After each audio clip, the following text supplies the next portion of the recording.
There we go. Oh. Hello, everyone. Well, it's been a long day. How do you all do today? It's going to be a different kind of stream, and different than what I had initially planned. I was going to play more Mori tonight, but I felt like this was more important. Yes, I have eaten today. Don't worry. How are you doing, Garden Deer? Let's go ahead and see how everyone is real quick. So get on Twitch today. Gotcha. Hello, Soul Reaper. Hello, Shaman. Hello, Guy. Hello, Garden Deer. Hello, Zach. Hello, Shiny Mew. Hello, Deadly Fuzzy. Hello, Melissa. I see you changed your profile picture, and I'm growing giant because my thing acts for you. Hello, Jude. Hello, Kyle. How are you? I hope you've been getting some rest. This has been a hell of a hell of a week. Hello, Quickie B. How are you?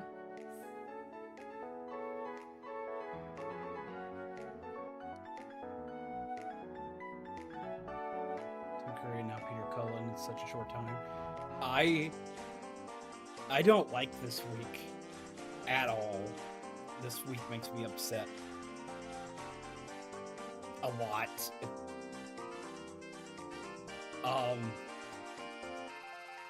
Like, you see it.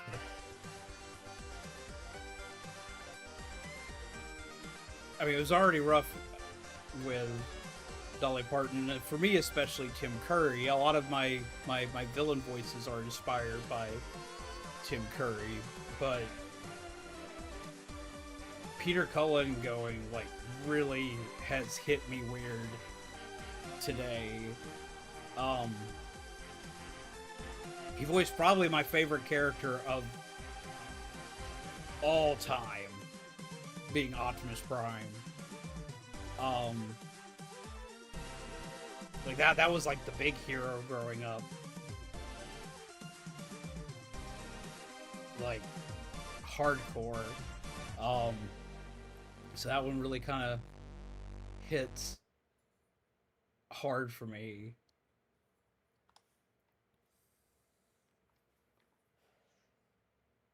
So I decided today we're going to do a special stream. We're going to build the Optimus Prime Lego that I've had in its box for ever now at this point. It was given to me by Mizu on my first birthday with her.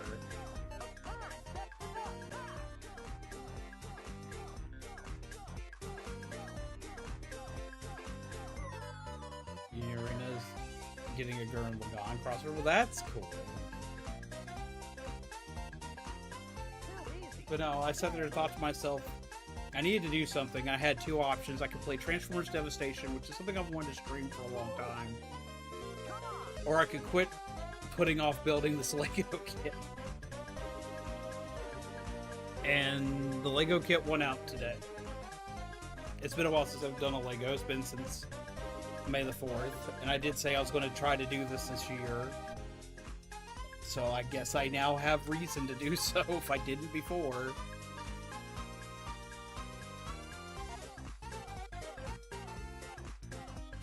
My earliest memories with animation are Transformers. For people that don't know, I was born in the late 80s, I was born in 88, which means the first one of Transformers had actually already run its course. But I was born on a military base. And we jumped around a lot. So a lot of what I got to watch usually wasn't cable television. What I got to watch was VHS tapes. And my dad was a comic book nerd, and he knew all about Transformers, so he would find tapes for Transformers, or he would have family members record Transformers episodes because he really liked the series. So when I was born, I got to watch Transformers. Transformers, Thundercats, G.I. Joe, and a few other animations that my dad had a massive love for.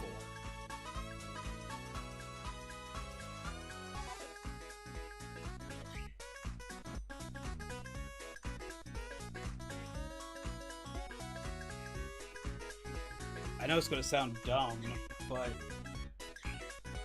a lot of my happiest memories with my dad are watching cartoons like Transformers.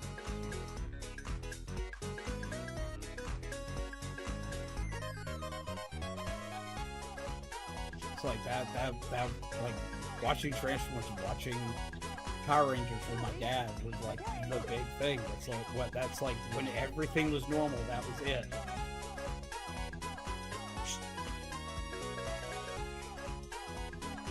Let's see what show we're doing. But who's the narrator? Who's from? And Evil, which are a lot of videos. Hey, we should do this again sometime.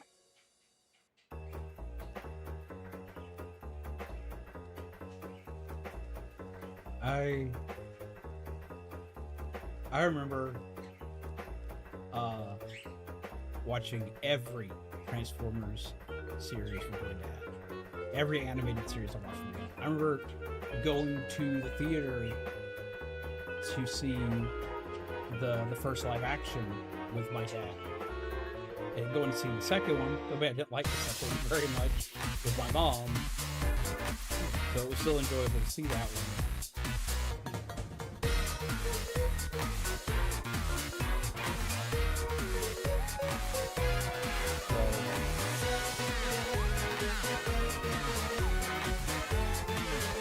Character mode.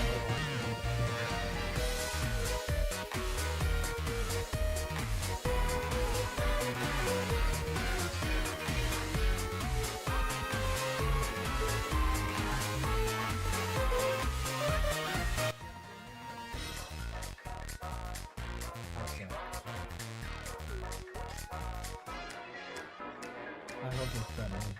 I'm not going to be my usual wild self today. It's kind of hard to do so.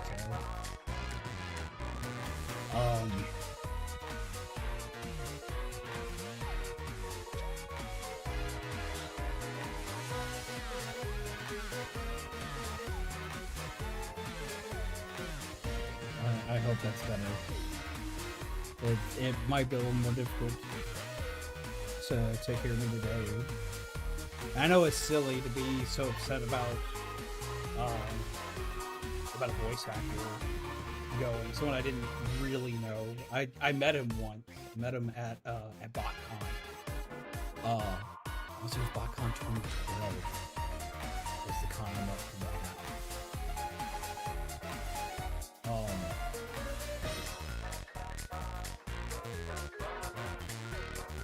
But it's not just him.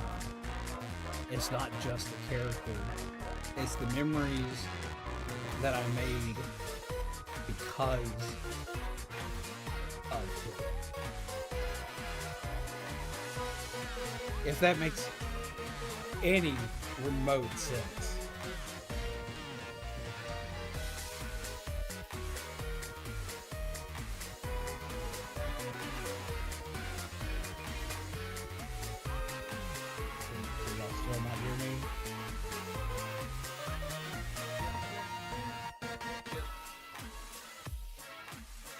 I did turn down the music. Why is it still loud?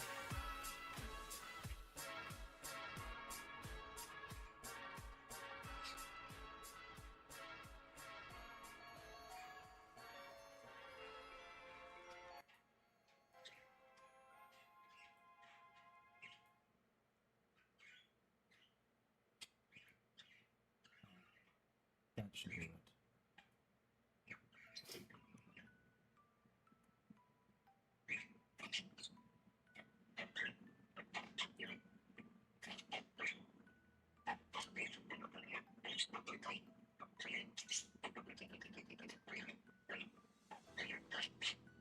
Let's see if that does any better.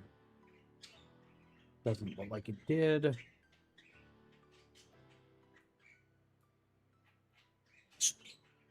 I can't sit in silence. It's going to drive me crazy.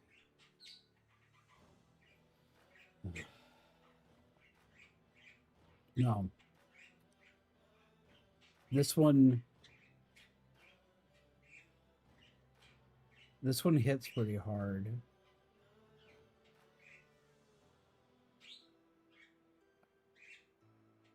Because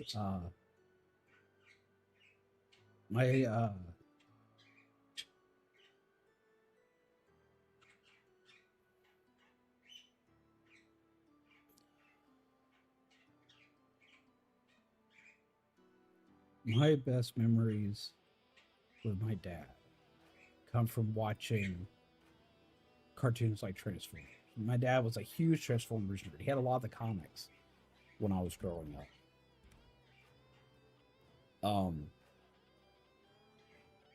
And we'd watch the cartoons together. I was born after the cartoon had already, after the G1 cartoon had already ended.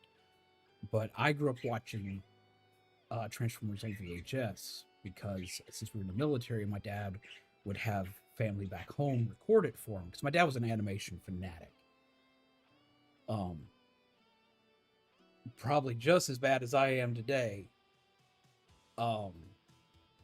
So he really loved the series. So when I was born and I was growing up, my earliest memories are of me sitting in the recliner with him watching Transformers. And every time a new Transformers series came out, even in the later years with like Transformers Prime and Robots in Disguise, I watched all of it with him. I went to the theater to see the live action movies with him.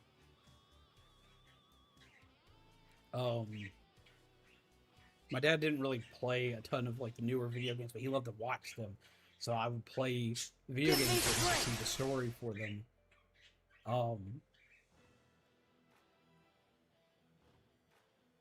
So seeing the news today kind of hit kind of rough. Yeah, he was a very genuine guy.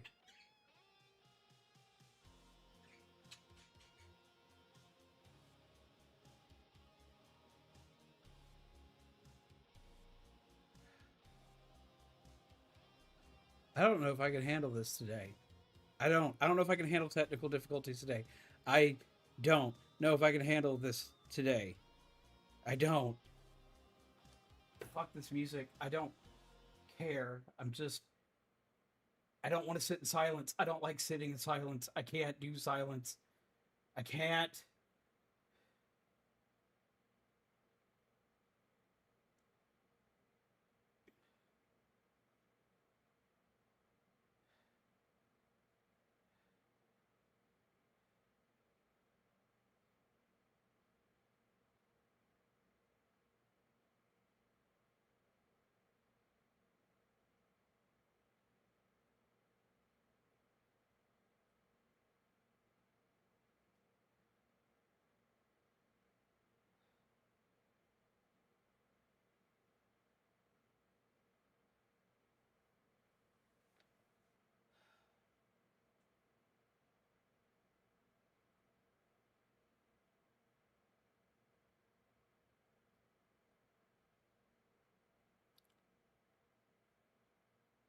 When I sit in quiet,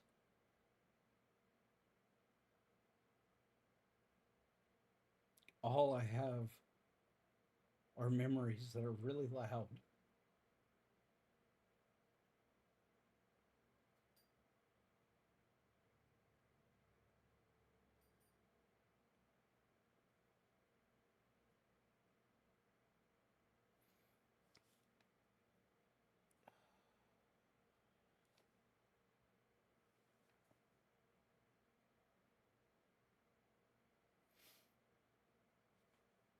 And I don't like it.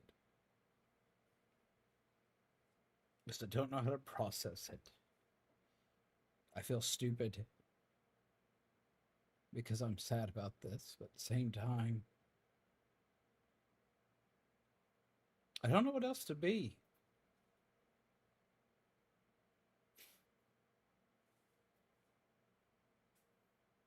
I shouldn't be sad.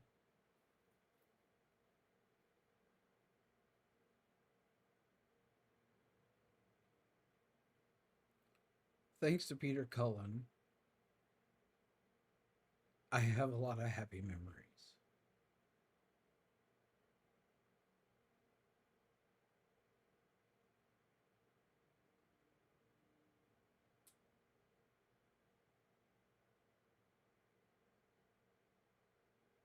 My relationship with my dad was very strained.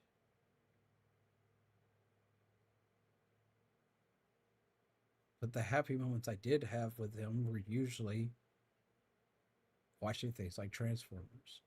Predominantly watching Transformers just in general. We would watch shit on repeat. Hell, I wound up getting the DVD collection of the old Transformers series, and we would watch that shit on repeat. So much so that I have damaged one of the discs for it, and I can't watch it properly anymore. I actually almost bought the collection today, but uh, the card reader was out at Walmart, so I couldn't pick it up today.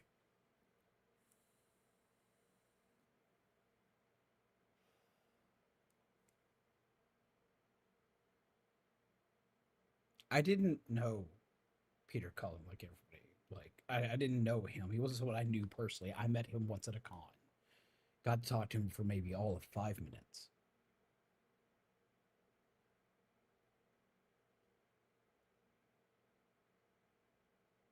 But the memories that were made from the work that he did have stuck with me throughout the entirety of my life.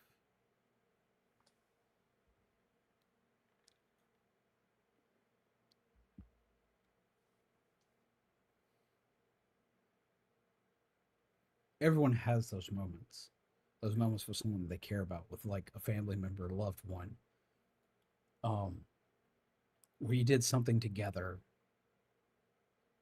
that just kind of sticks with you.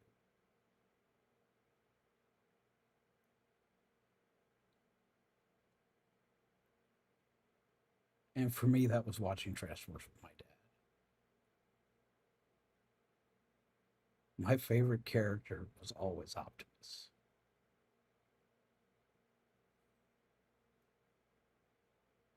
Hell, I have more Optimus random merch throughout my house. There's so much. There are so many like figures and random bits of memorabilia all throughout my house.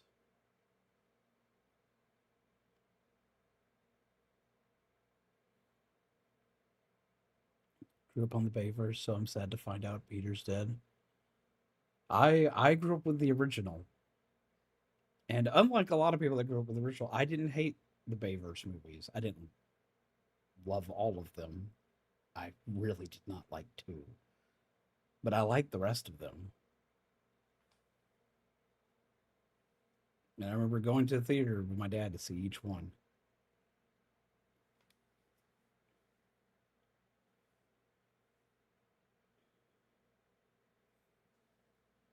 It was Ryan Pack's 2026.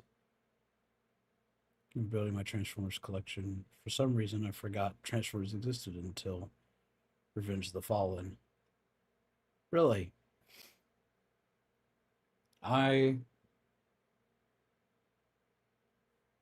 I have rebuilt my collection multiple times because multiple things have caused it to fall apart throughout the years.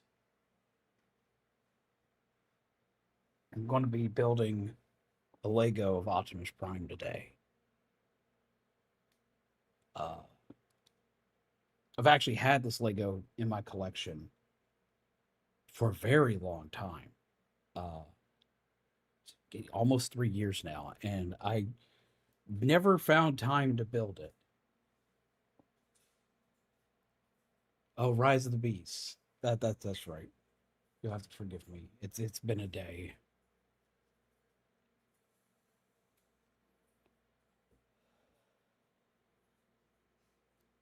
My first birthday together with my wife, she got me this Lego kit. It was one that I really, really wanted. I kept avoiding buying it for myself because it was expensive. But it was at the top of my list. This is like one of my biggest ones I could have had. And because I kept avoiding buying it, my wife decided that was a travesty and bought it for me uh, about 3 years ago. Um,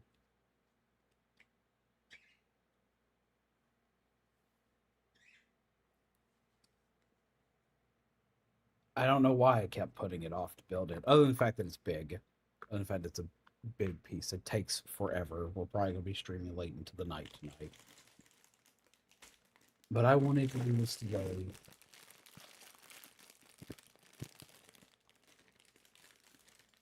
To remember someone who made my life a little bit easier to deal with.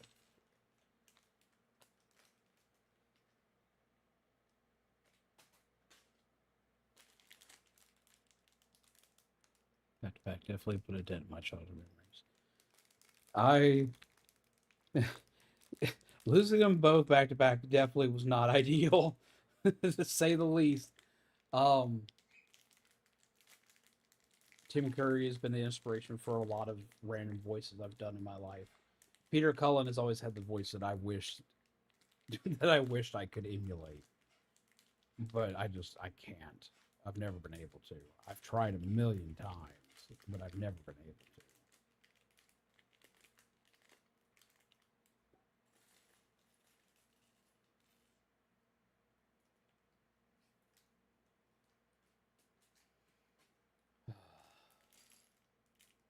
I own an animated Ratchet and Orion for my 19th birthday, 86 Bumblebee and Legacy, Select Cyclonus, and Nightstick, and Style and Box version 4GL Mystery Box.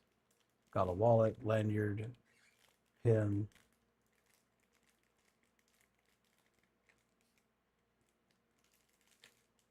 You're one, Jesus Christ, one away from 150 stream stream.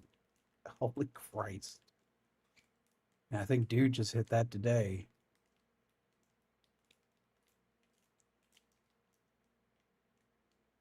Lord, if we were to get into the amount of just random merchandise I own of Optimus Prime, or even just Transformers in general, but especially Optimus Prime, like we would be here all night. I would have a stream of just that.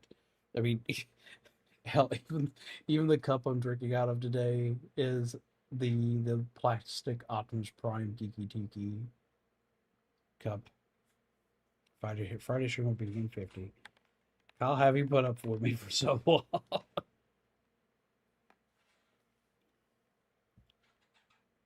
Wait, patch his hands. Yeah, patch his hands.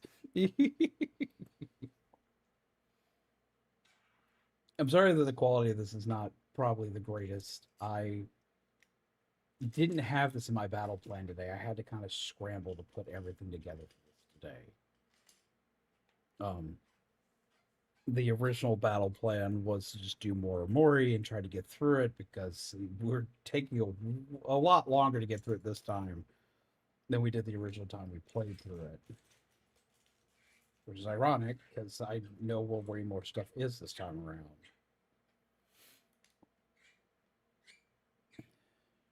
Merch The Office, that's what she said. Michael Scott sticker on my tablet, but it's faded.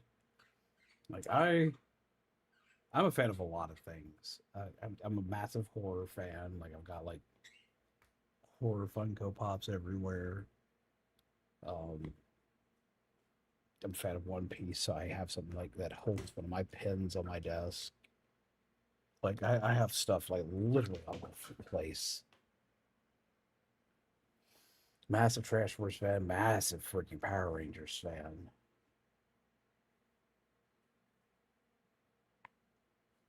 It's like, I don't have a problem. I have lots of problems.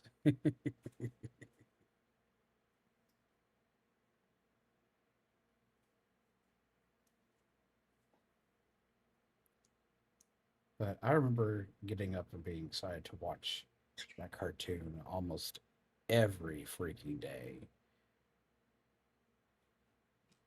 Drove my mom crazy.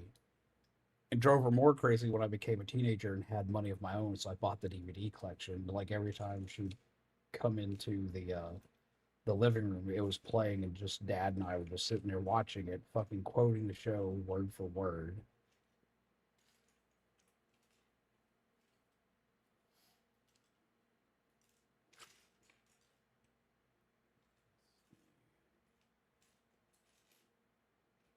Yes, I know I drive everybody crazy because I just throw Legos all over my desk. But you know what? I don't care today.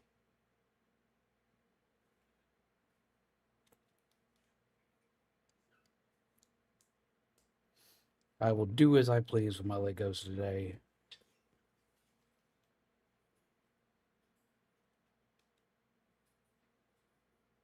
Watching a lot of G.I. Joe because the new Transformers movie. Watching Masters of the Universe because of the movie Thundercats, because why not? I saw 3 months all the Walking Dead shows. I need to catch up on that stuff. I haven't watched that in ages.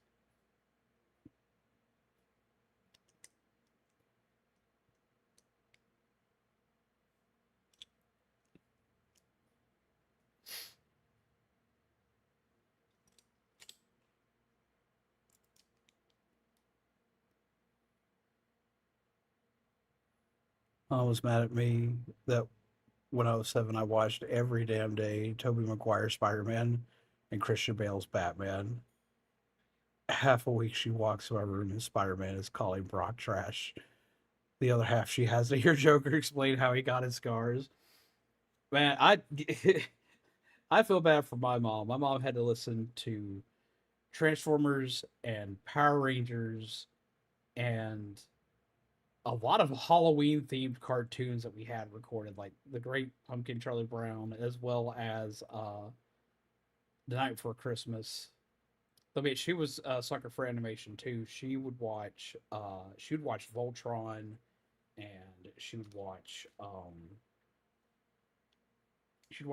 She'd watch Gargoyles. She freaking loved Gargoyles.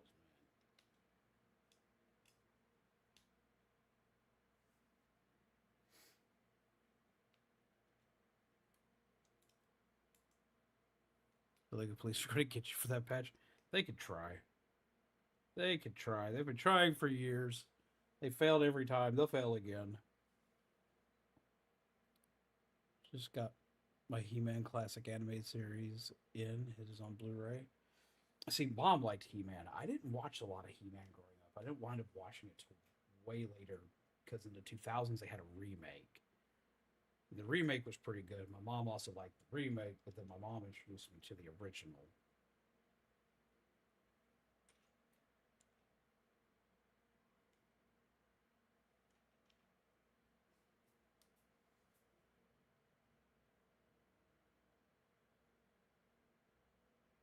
So season 1 of The Walking Dead behind the couch on my first and only birthday party when I was 12. Dad made mom pissed. She came home with presents and said, "Why are you letting your kid watch this?" Dad said, "I didn't know." Mom's like, "That's not an excuse." Later on, I got Walking Dead Fall of the Governor Part 2 because I couldn't see the show despite watching horror since I was 11 years old. Yeah, like my mom used to get on to my dad for showing me horror, but ironically enough, my mom sat with me as I watched Terminator 1 and 2 as a kid. She was like, "That's fine." My mom will let me watch stuff and just like fast forward past like any hyper violence.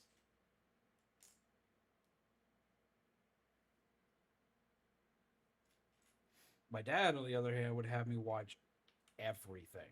He'd have me watch everything, but what my dad would do is my dad would explain how they would do that stuff in the movies. Like he would, he made sure I had a firm grasp on the fact that like the violence I was watching wasn't real, and then he would show me like how it was made. We watched a lot of behind the scenes stuff on that kind of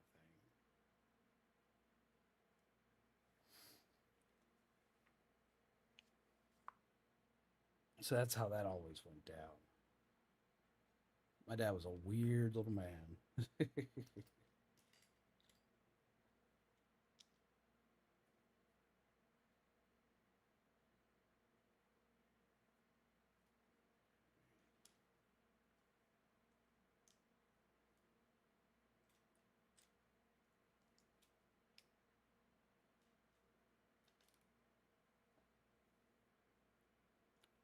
For being Harry Potter, for being an adult movie series, even though she asked if I wanted to see it because the DVDs were screwed up. I saw the third one, the second, the fifth, the eighth, and the first, and the sixth and the seventh.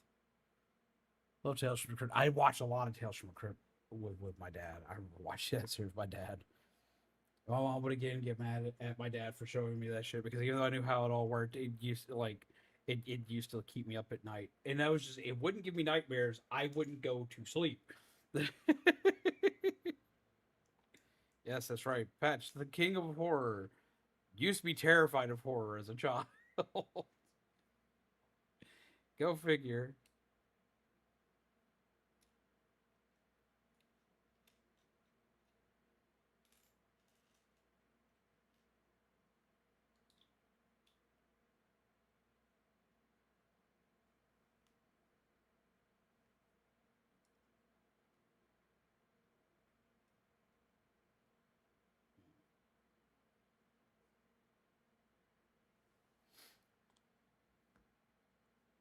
It still trips out a lot of people. It's like, yeah, I didn't used to always watch horror. I remember like having to like beg my dad later on because like he got tired of fighting with my mom about horror. So I remember having to beg my dad on the Halloween I turned 13 to be able to sit and watch some scary movies. I just want to watch scary movies. I just wanted to watch something scary. And my dad finally was like, okay, well, if you're gonna watch scary shit, we're gonna watch the classics. And I watched Halloween 1 and 2, and then Alien, and then Aliens. And afterward, funnily enough, we watched Transformers. That's where I got the concept of getting a horror palate cleanser. Was my dad, and my horror palate cleanser was always Transformers. That's what it used to be. I would always watch Transformers. Because that was always the comfort show. That was the show that like no matter what I'm doing, that show's okay. That show works. That show's fine.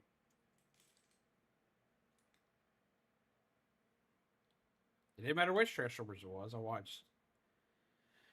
I used to watch that one. Um, I watched the original a lot, a ton. Like I've watched the original so much I can damn near recite it at times. It in the '86 movie, which the '86 movie made me cry as a child because Optimus died in it. That was the first movie I ever cried watching. Was the original '86 Transformers animated movie. Fate Tales from the Crypt. Her dad had a replica of the Crypt Keeper, and he would scare her with it, so she doesn't want to watch the series. Sad. I get that, but sad. Well, eventually didn't care anymore. Stephen King's It. I saw the 2017 movie when I was 14 and read it when I was 16. Got it for Christmas when I was 18. Also in Firestarter. Pet Cemetery. I got in trouble for reading in elementary school. I was in fourth grade, and I was reading Pet Cemetery, and I should not have been, but I was.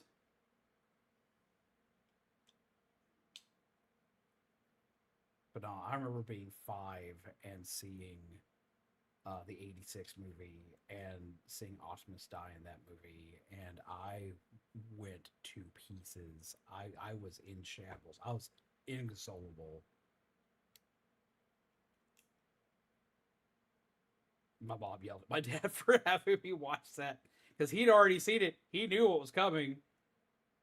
And I'm sitting there watching that movie with like my Optimus Prime action figure, and I'm so excited. And he gets like one of the best fight scenes in the entire movie, if not the best fight scene in the entire movie.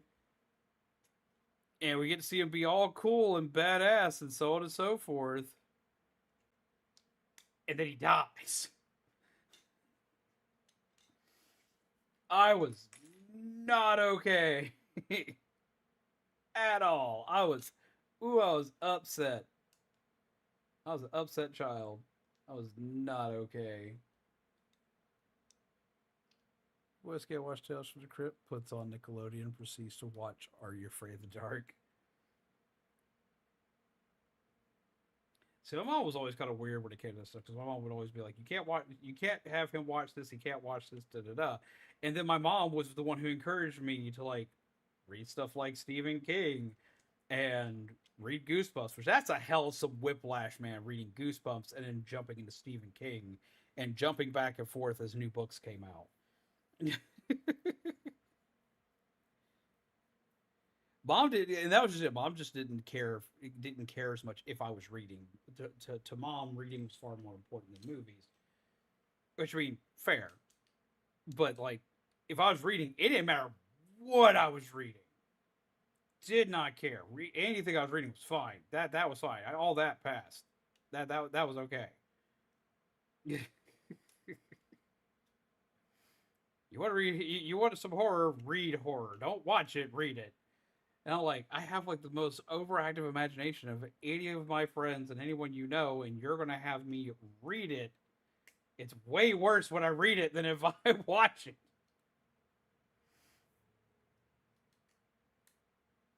Well, I got to figure that shit out the hard way.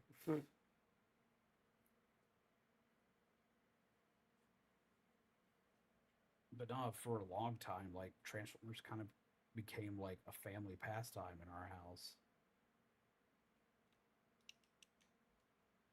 Like Transformers Animated had a series. I know Peter Cullen didn't voice Optimus in that one, but like they had a Christmas episode in that series, and we have watched that many years in a row. Um, which is funny because it's part of season 3, which barely aired anywhere. We would always wind up seeing it because my grandma had Boomerang, and that's how we wind up getting to see it.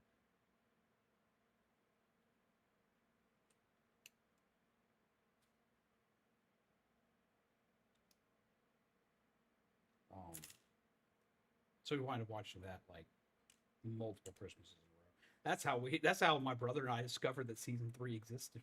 That showed up and we flipped shit because we'd never seen it.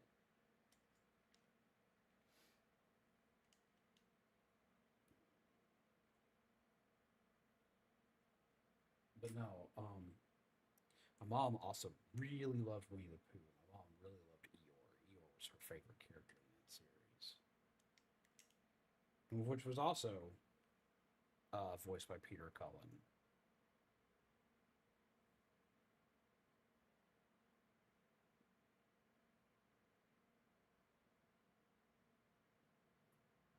And that's where that's up.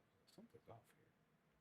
That makes so much more sense. I was wondering why that was that way. Because it wasn't that way. I did it wrong. I'm going to have one of those days.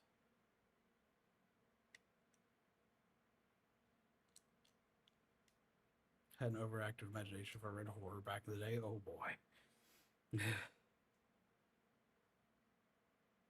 but but yeah. I remember my dad watching Transformers with me all the time. And dad really liked Optimus. Dad liked Optimus a lot, but like me and my dad would argue a lot because my dad thought like Gridlock should be literally Autobots. So I was like, no, he's too angry.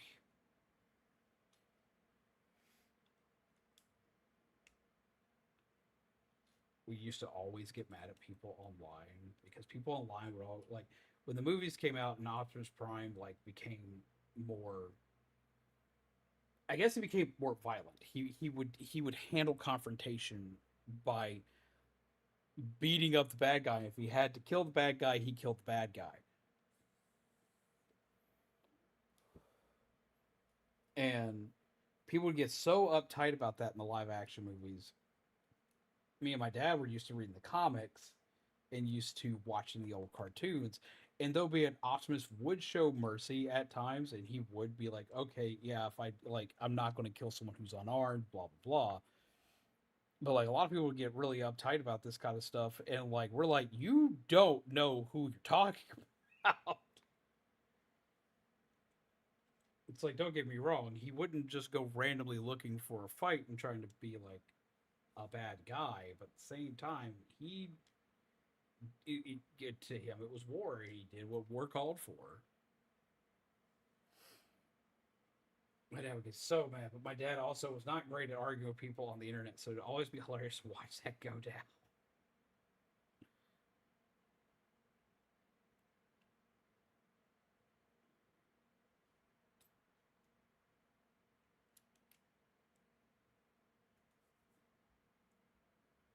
But at the same time, Peter Cullen was a very, I guess, like the weirdest way to put it, he was a very human individual. Um, he believed in showing strength while being gentle. You didn't always have to do it through brute force, which was something I always admired. It's one of the things my dad didn't really agree with, and I agreed with him a lot.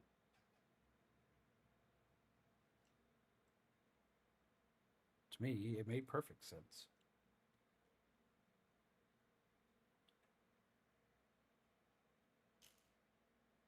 He's one of the few people that when I met in person, like I've met lots of actors and voice actors in my day. Working the convention scene, you do that a lot.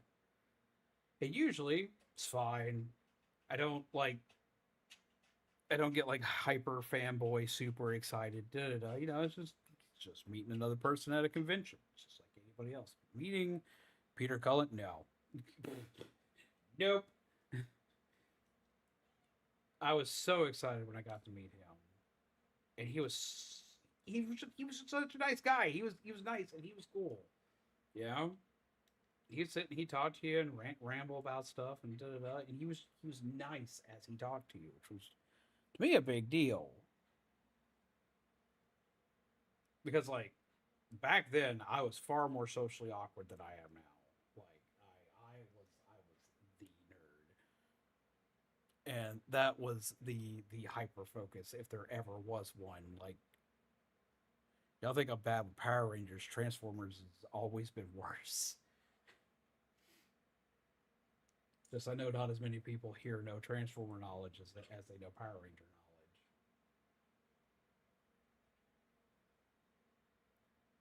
But Lord help you, I could lose my shit on some Transformers. How's it going, Crumbs? I wish I could talk today. How's it going, Crom? I hope you're well. I hope you're having a good day.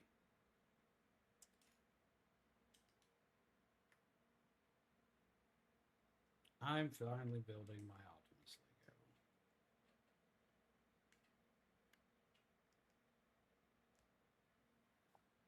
So to make sure I keep doing shit in order, because occasionally I jump a step ahead and like, oh, shit. That was not the intended outcome.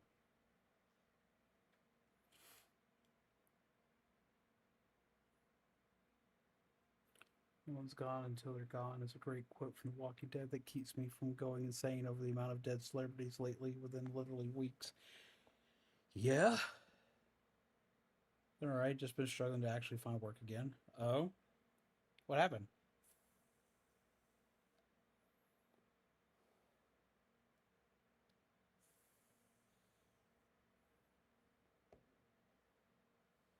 The thing about what my thing was with my family, it had to be in 64. My three brothers and I used to play a lot together.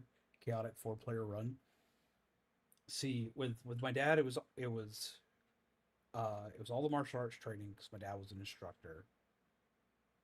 Power Rangers and Transformers. Those were my big things with my dad, and of course watching horror movies. Um, with my mom, it was always the different things we read.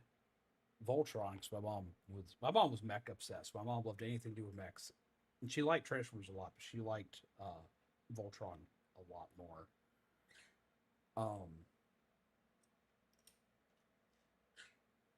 And Halloween was always our biggest holiday. Like that was like that's the family event. Like Halloween for us used to be as bigly celebrated as Christmas is for most people. Like that was the holiday. Lord help me, my dad almost got himself in trouble on Halloween. We used to live in a very small town in South Carolina that did Halloween very big. Like Halloween was like a really big deal. And we're not talking like, oh, it's a fall festival. No, it was a Halloween full-fledged festival. If you ever watched the movie Trick or Treat, it like you see like they've got parades and shit in the middle of town. That's what this town did for Halloween. Halloween's always big. My dad loved to dress up either as a Spectre / Grim Reaper. He would always be. We always called him a Spectre because he had like he didn't have he didn't have a face for his mask. He had one of those blackout masks with a long Reaper's hood that his mom had made him years and years and years ago. Reaper's cloak. She made him years and years and years and years ago. And my dad, I've told people this before. My dad could be like a very scary individual. For one, he was a martial arts instructor. He taught military and police force alike on how to defend themselves. And my dad was notorious for what he used to call the Mikey step. Which, if you've ever watched the Halloween franchise of movies, you know how Michael Myers moves around. He moves around silently. My dad could move around like that. You could ask Shaman. Shaman's watched it happen. My dad used to love to scare the flying balls off of anyone doing that shit. You would never think it knowing him for how loud he could be. When he decided he didn't want anyone to hear him, he would. So, and my dad, we were at this Halloween event, and my dad decided to just go pick a light post in front of a store. And my dad could slow his breathing to just be silent. And so he posted himself up somewhere, got real quiet, got real quiet, and just stood there like a statue. And like you've seen those like jump scare videos where like the guy turns to like a bush or a snowman or some other dumb shit. That was my dad being a Halloween decoration out in the middle of town during the Halloween festival, and then jump scaring the living hell out of anyone who managed to get too close to him. He almost got himself in a lot of trouble doing that one time because he wound up doing this, and he scared a dad and their 2 teenage girls. And they, because he just all he did was he just like, because they got really close to him, they tried to touch him, and when they finally got like close and were about to touch him, he just kind of like, he slowly leans in to the point where they don't notice he's leaned in, and just goes, "I wouldn't do that." Of course, they do the normal human thing of freaking the fuck out. Oh, Lord help me. So it scares the flying bejesus out of them. They run and go grab an officer, which the officer, you can tell when he shows up to see Dad that he doesn't want to show up to go talk to anybody about anything. It's Halloween. You got jump scared on Halloween. It's fine. Calm down. But because he's been talked to, he's still got to go say something. And a mistake was made, and my dad almost made a mistake at the same time. Because this officer walks up to my dad and is like, "Sir, I need to talk to you." And my dad was completely deaf in one ear and going deaf in the other ones. The reason why I talk with my hands so much is it helped me better express things to my dad. It's the reason why I've also used a lot of sign language in my life, because it was the easier way to talk to my dad. um, so when the officer says this, my dad doesn't respond because my dad does not hear him. He puts his hand on my dad's shoulder. And my dad locks this guy up 3 ways from Sunday. Like, wraps his arm up and basically turns him into a pretzel for a couple seconds. I see this and I'm like, oh no, I'm trying to get my dad's attention as quickly as I possibly can. I had to come out of my mask so Dad could see me talking to him for what he was doing. Looks down, I was like, like my dad just looks at him, and the only thing that comes out of my dad's mouth is, fuck. We got really lucky because the officer was someone who trained with my dad.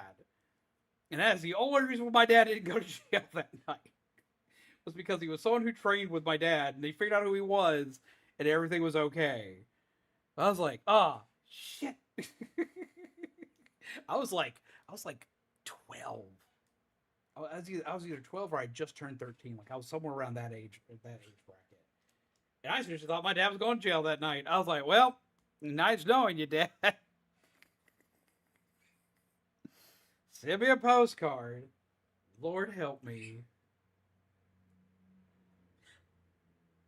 I remember when my nephews were born, my dad introduced my nephews to Transformers. And my dad could do a really good Peter Cullen impression. So he would do the Peter Cullen, like, Optimus Prime voice all the time. And that was always a thrill to see. The kids freaking loved that shit. They were all over it.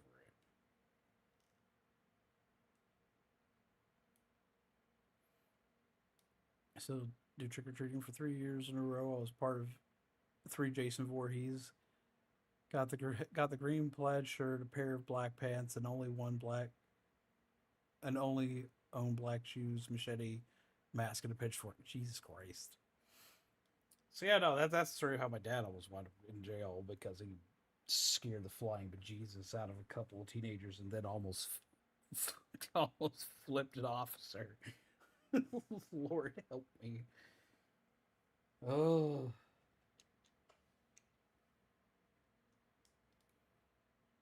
My dad was a weird little man. I always have people ask why I say he's a weird little man. It's because my dad was short. My dad was really short. Like, I'm 5'8". I'm short. My dad's like 5'6".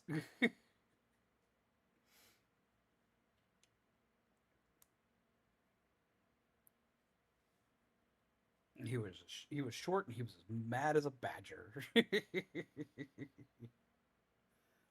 Lord help me. How's it going, Toast? How are you today, my friend? I hope you're well.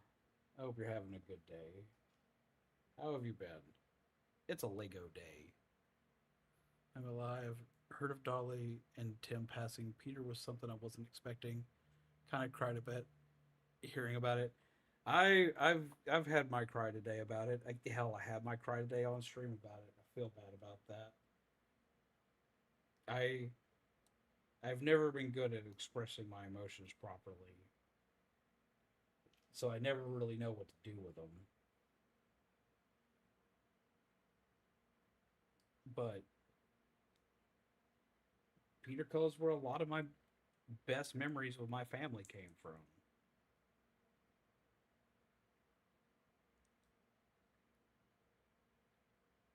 I met him once, and I didn't really know him, but I owe that man so freaking much.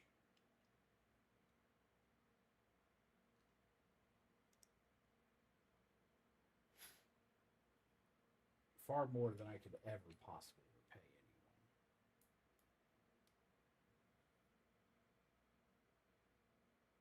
Wait, what? Been working a lot like usual. I hope work's at least treating you well. If not, I'll have to throw a shoe at somebody.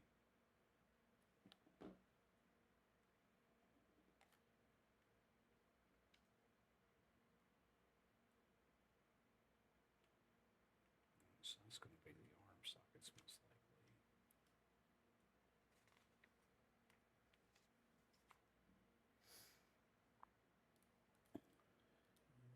One second here.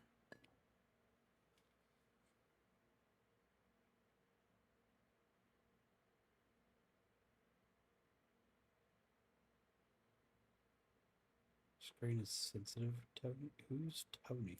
Did I miss Tony? Did I miss Tony coming in?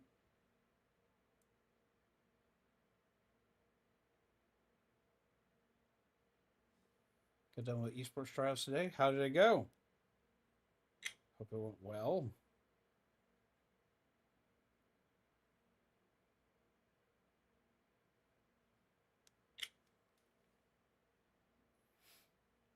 But how you doing, MT?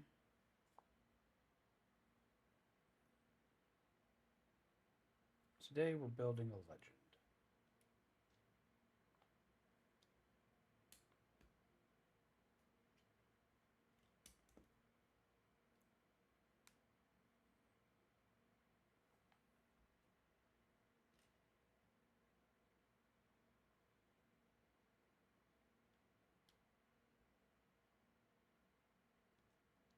Oh, interesting.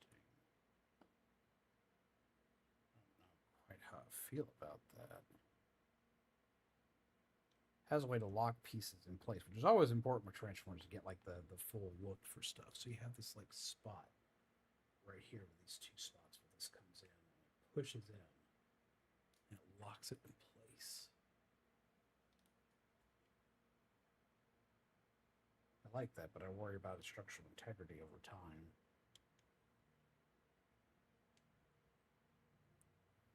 Because I'm someone who's notorious for constantly transforming his Transformers. And it's a Lego, but it's a Transformer that transforms, so it'll be no different.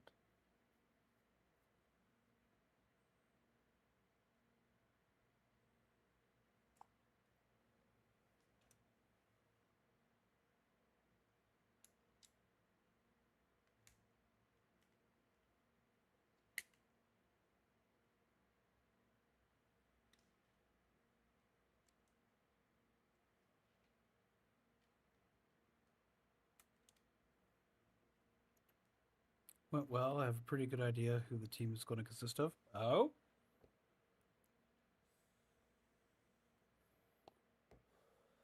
Wait, were you the one holding the tryouts, or did you go to tryouts?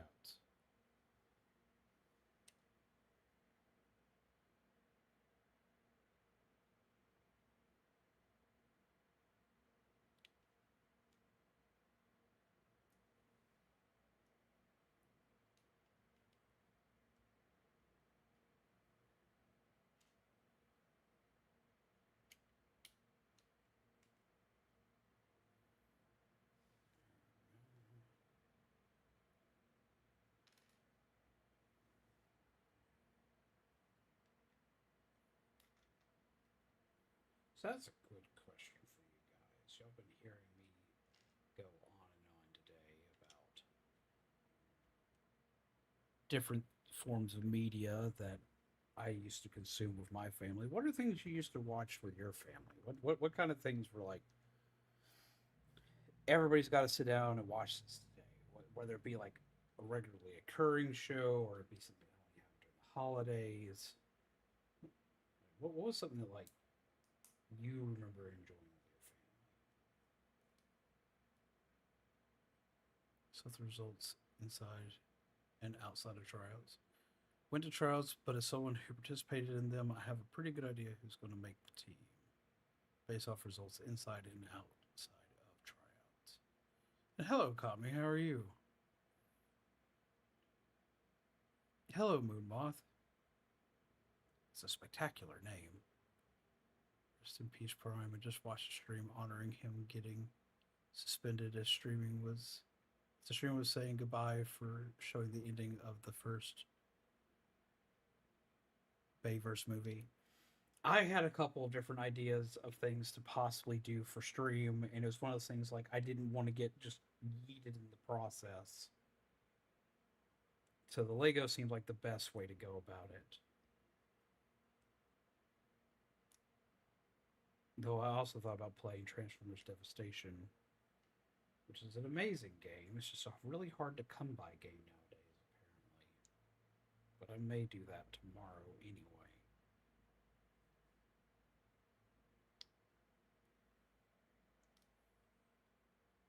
How's it going, Fuzzy? See the lunar eclipse that happened tonight? I got to see it for a little bit.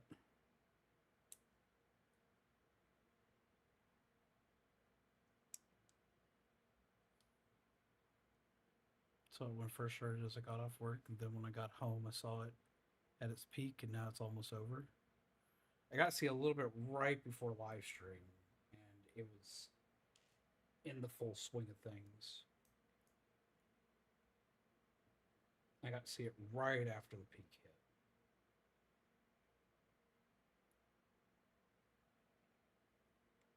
But how do you do, Fuzzy? Used to watch Walking Dead with my family. Watched up to season 7, episode 1. A lot of my family stopped watching the show from there.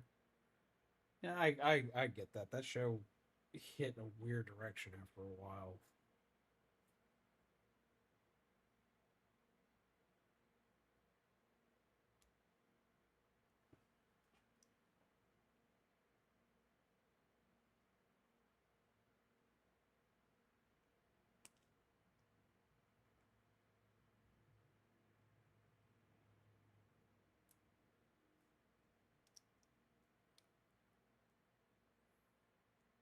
Speechless after what has happened. I'm very upset that my childhood hero is now gone. I feel you on that. I don't cry a lot. I'm not good with my emotions in general. But this one hit me in a rough kind of way. In a rough kind of way I did not expect it to.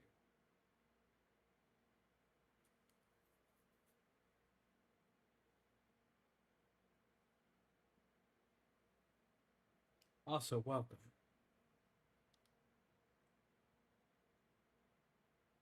So today, we're going to build a Lego in his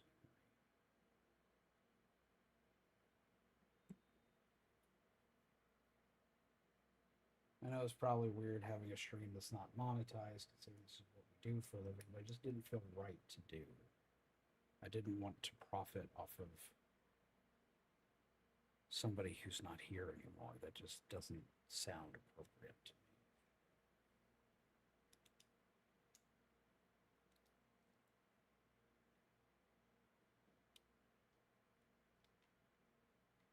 me. Oh, neat.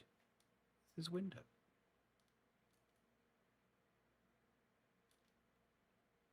Oh, I know it's going there. That's neat. His window. Actually, easier to show you this way because I keep forgetting my camera's flipped. But right there is where his matrix of leadership's going to go.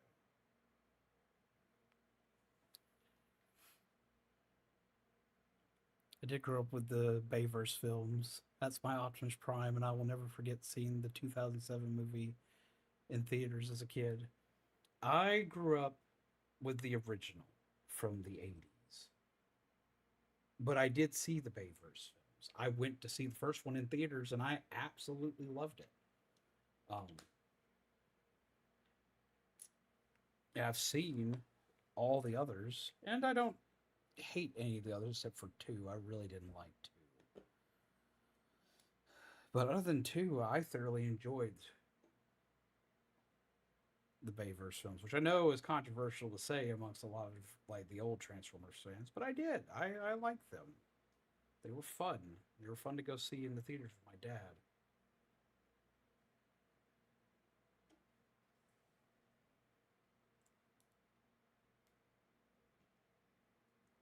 That's something that I've always liked about the Transformers community. Even when you have Transformers fans that don't like certain parts of the franchise, usually they all still get along pretty good.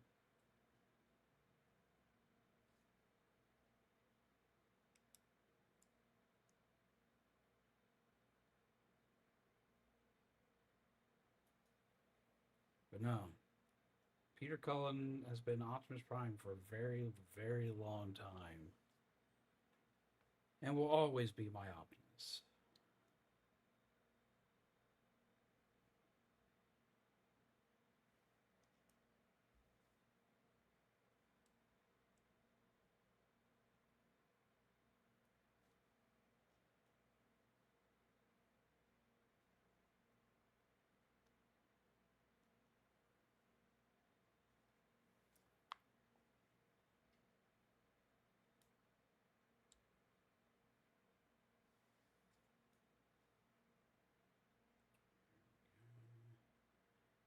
This piece here.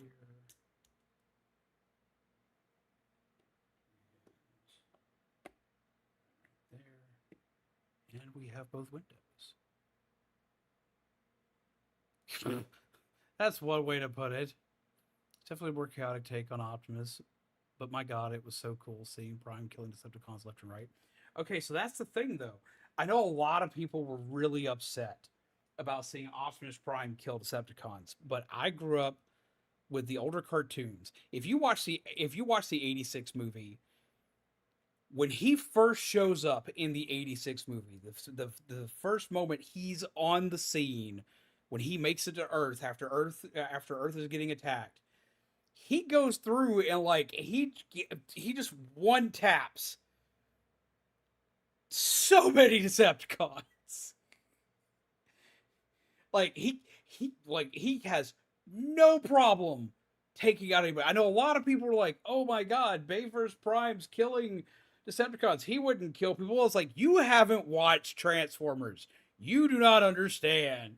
Because like the '86 movie, he comes in, he comes off the ship, he goes into truck mode, he turns from truck mode into bot mode, he leaves his trailer behind, and he flips through the air and he goes, and he like taps out 4 Decepticons. Doesn't even turn around to look at them after he's killed them. Keeps going. And like he just goes through killing Decepticons. So he eventually gets to Megatron. Like he did not care. And then you get to him in the comics. Also did not care. Like, characters died a lot. Optimus has a hefty body count behind him. So I don't know where people got the fact of like he doesn't ever kill peeps. I'm like, I'm sorry. Optimus Prime doesn't want to have to kill peeps, but he is a leader in a war and he will do so. And does a lot. Like, people point to like Batman and Spider-Man with like their no kill rules, but how they most likely kill people with the stuff they do. Yeah, okay, so yeah, that's true. They don't want to kill people, they're not trying to kill people, but they are probably killing people by accident. Optimus is not an accident. He knows exactly what the hell he's doing, and he's doing it.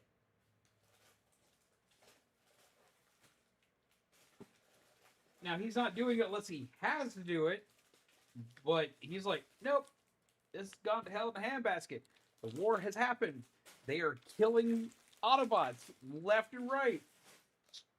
Time to deal with it. He isn't Batman, and that's just it. A lot of people like, and that I used to make that argument online. I don't argue online a lot, but I argued a lot during the Bayverse era of the movies. Is like, you're thinking of Batman. You're thinking of Batman. This is Optimus Prime. He is not Batman. He does not have a no-kill rule. He has a don't jump into it unless you have to rule, but he does not have a no-kill rule. He never did.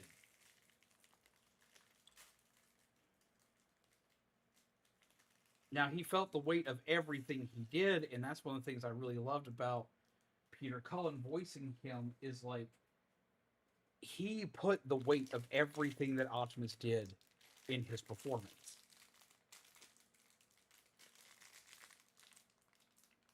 You could tell when things were supposed to weigh on Optimus because of the way uh, Peter Cullen did his performances for him.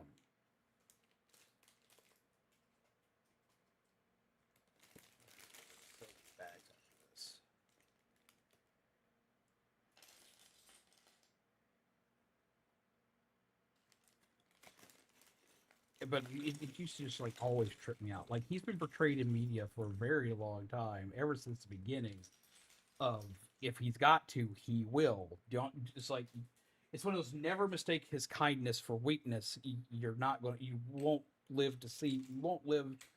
You won't live long enough to regret it.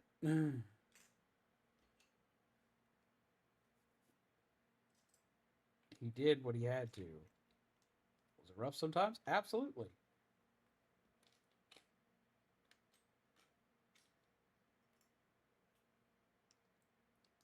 Man, I remember watching that movie as a kid and just being like, damn, that's rough.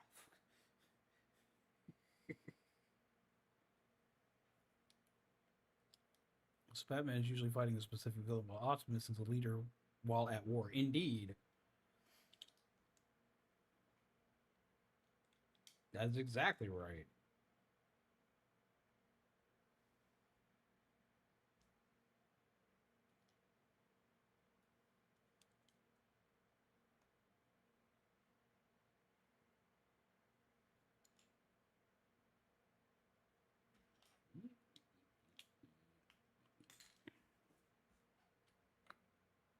Jumped a step ahead. Just messed myself up.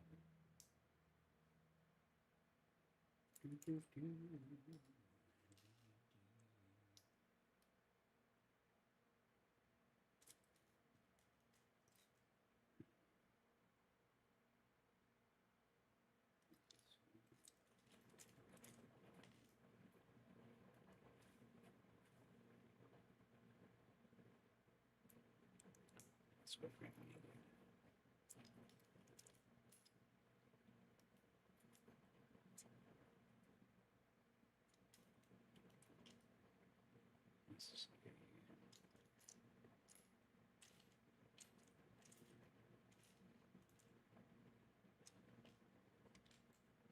But no, Peter Cullen's been in a ton of stuff that more so than Transformers. I know a lot of people that loved him for being Eeyore.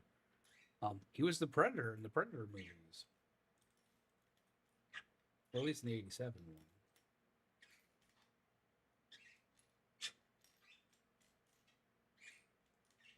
For anybody who watches Invincible, oh shit, what's his name?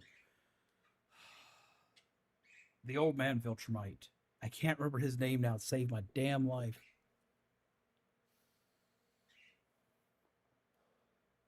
Can't imagine how Frank Welker is feeling right now, knowing his best friend in voice acting and enemy to Megatron is now gone. My heart goes out to that man. I have a massive respect for both him and Peter.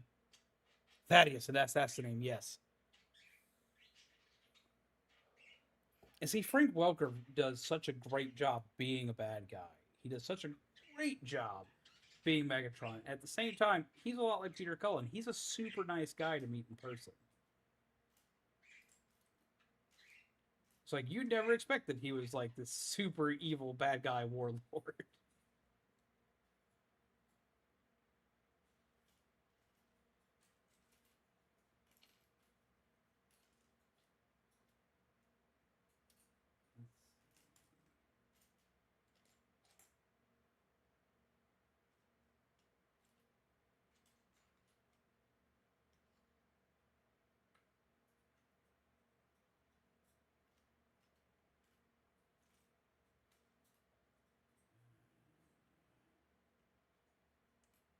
This is part where organization will come in handy, and I still don't organize my pieces. Because it's always the little pieces that I wind up missing.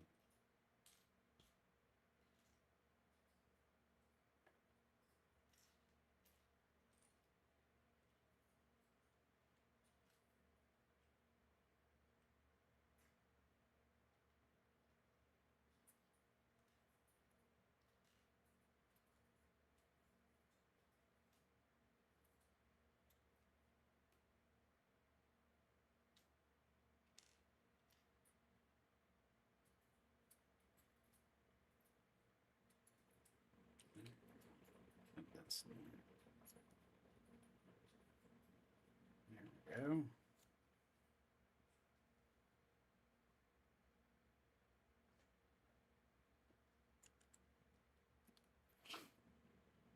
That's how they trick you to the dark side with cookies.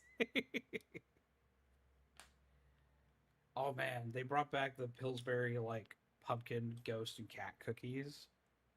And I saw them in Walmart yesterday, and I did a bad. I bought some.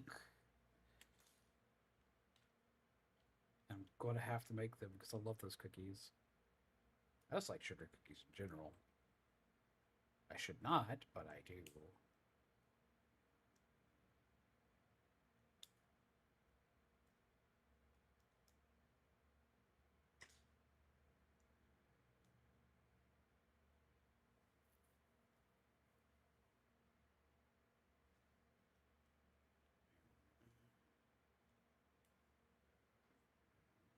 Here. Sure, I butchered that, but I'm at least in the ballpark. Wait, what?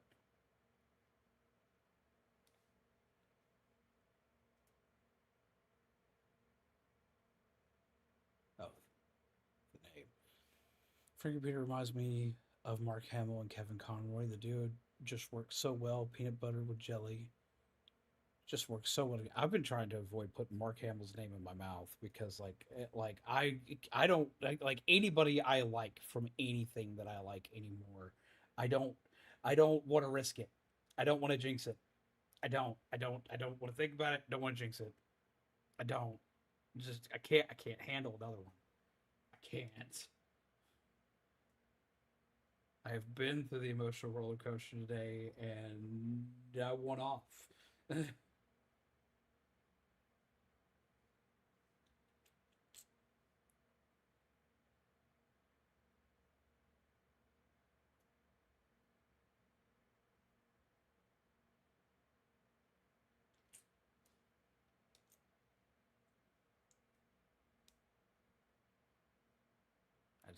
just no, no, no. That's what I say. I say no. Knock on wood. Everybody go knock on wood. If you don't have anyone in your house, find something good like. Do it now.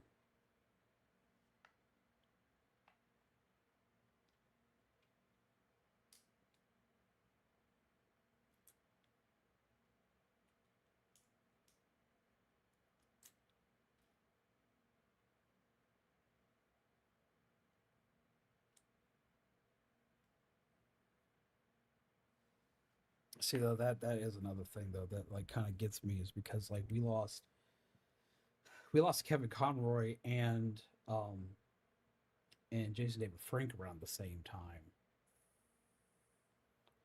And that also fucking destroyed me.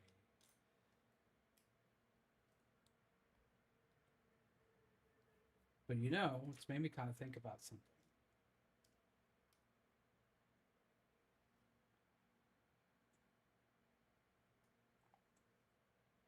We have all these heroes that we grew up with, that we grew up through a good portion of our lives. Especially if you're old like me.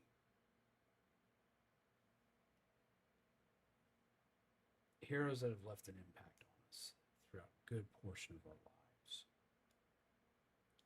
Heroes that we watched, and even though they were just animated, they were just fictional characters. They helped shape us into who we are today. And it's gotten me kind of thinking. Been thinking about the fact that I would like to do the same.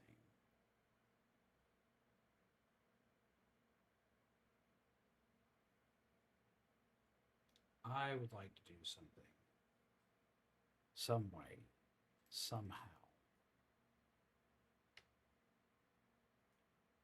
that'll shape things for people to make things better.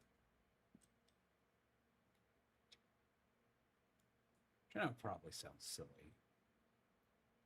I don't really care if it sounds silly, if I'm telling the truth.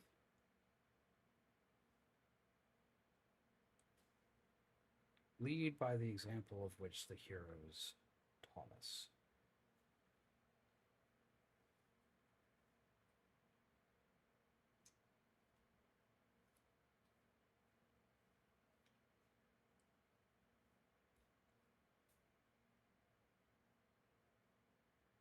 You know?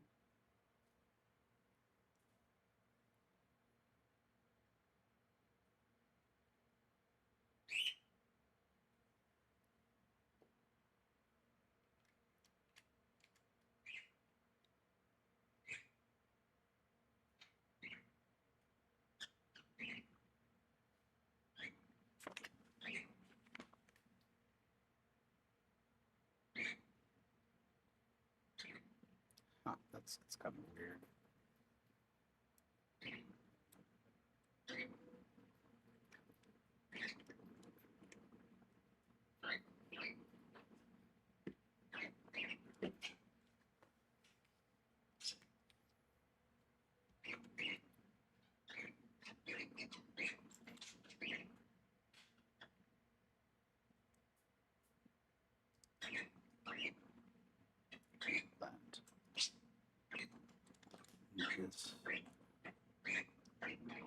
Need to head off. Take care. Good night. Have a wonderful night, you dudes. Silly to try to make the world a better place. Well, I mean, I know that. I know that. But just repeat the fact that someone who voiced a cartoon that I like a lot is the reasoning why I feel like I want to do something more. I want to do something bigger. I don't know what. I'm just a random VTuber on the internet. I'm just a pumpkin, for Christ's sake. But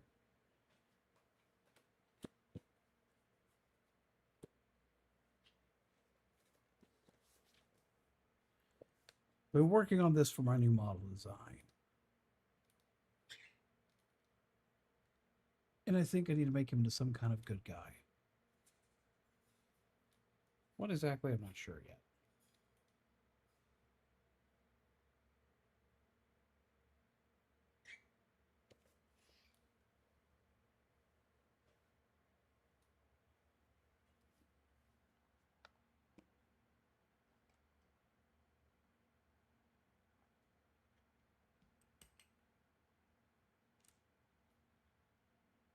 But I'll figure it out. And as long as I got you peeps backing me, I'll find a way to make it work. Thank you. I was very happy with myself when I finally got that drawn out. Took me long enough to do it. Lord help me.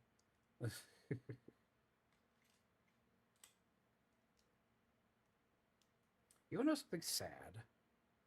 I mean, other than the obvious that's currently happening today.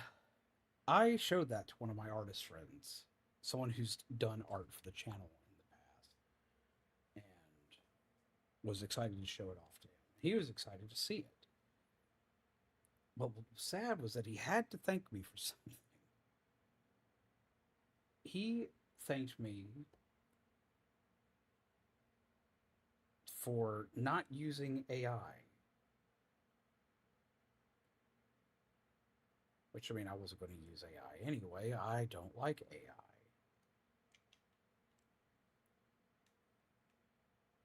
If I can't draw something myself, I've always been notorious for just paying an artist to do it for me.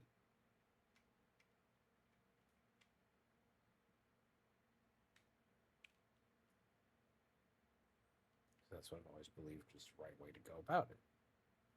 Pay someone for their time. Pay someone for their talent that they have honed for many, many years. Still needs more Mark. Lord help me. No one even remembers Mark. Okay.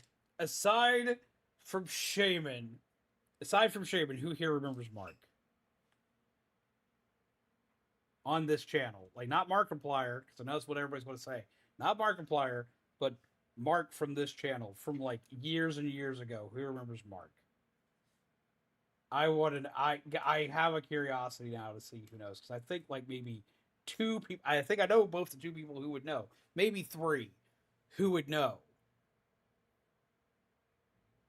He's an artist. Sadly, I wish I could be surprised. I was surprised to hear it. It tripped me out.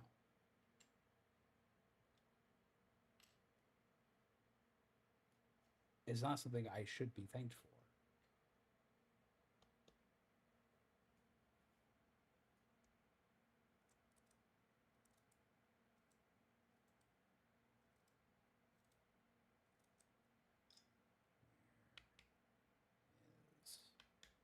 This piece.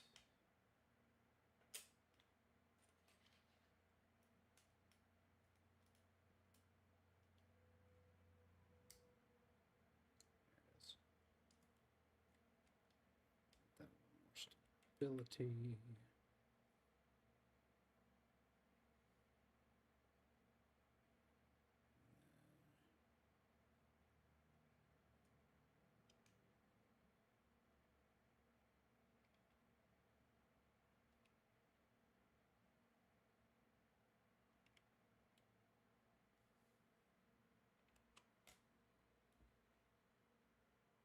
There's no way that's where that goes.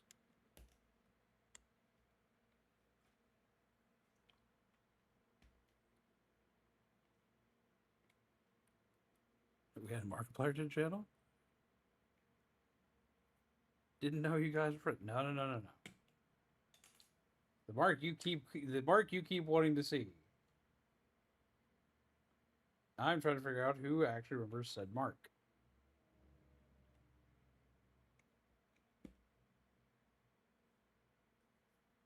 That makes it hold that shape better. That tracks. That makes sense. Kind of.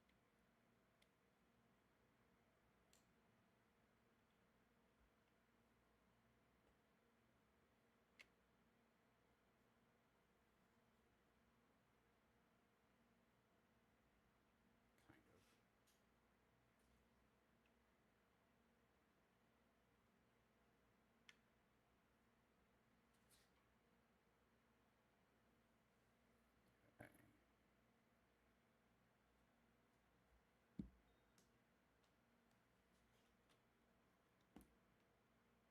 Shame it remembers mark.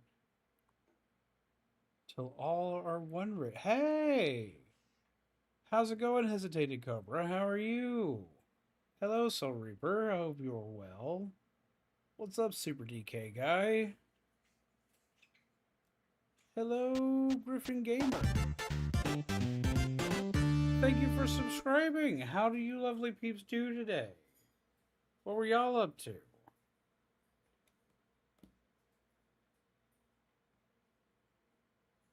Hello, Sajingu. How are you? I almost missed you there for a minute.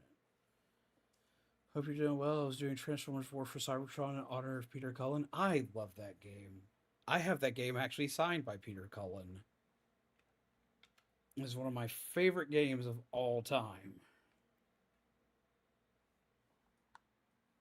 It is an amazing game.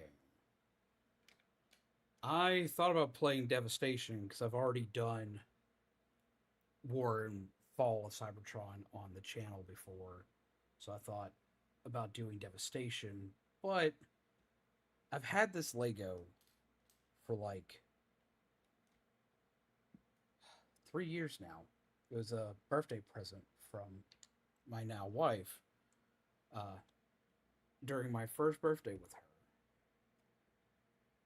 I don't know why I kept putting it off, but after today, I was like, there's no more time to put it off. You can't do that anymore. So here we are.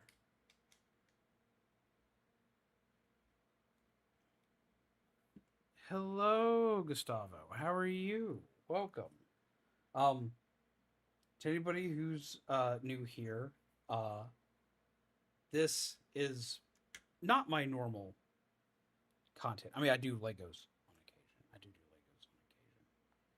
But this is not my normal content. I do have to warn anybody who shows up because I play a lot of scary games. I go through a lot of horror stuff.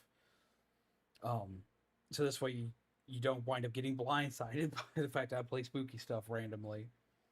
A lot of spooky stuff, a lot of Splatoon, a lot of Monster Hunter, which Monster Hunter is coming back on the list soon. Though we've been playing Final Fantasy 14 recently. I've been thoroughly enjoying that. Today was a special case. We do Legos on occasion, but Legos are rare because Legos are expensive. But today was a special case where it just felt like the right thing to do today.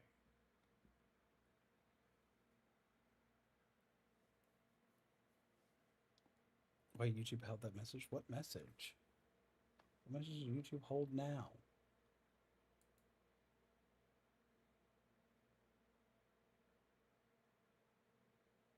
Gonna do something to honor Peter Cullen? Gotcha, gotcha. What you gonna do? And hello, Keto Gaming. How are you? How many pieces are for this Lego? Phenomenal question. Um,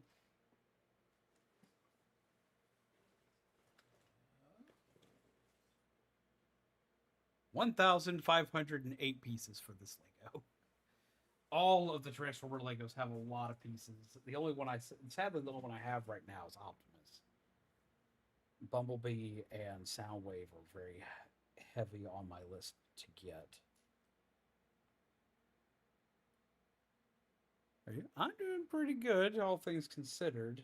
It was rough earlier today. It was rough at start of stream today. See, for a lot of peeps that don't know, a couple years back, my dad passed away. And the main thing that my dad and I would do together would be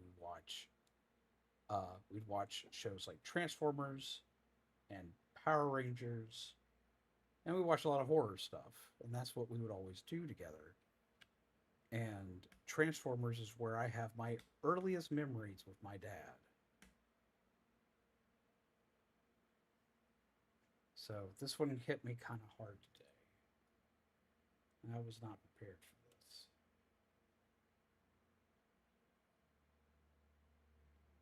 Huh?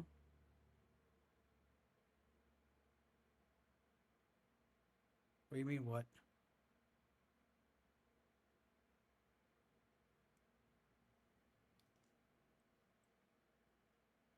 I'll be okay. I've had my cry for the day. I've let it out. I feel better now. And I have all of you peeps here with me today.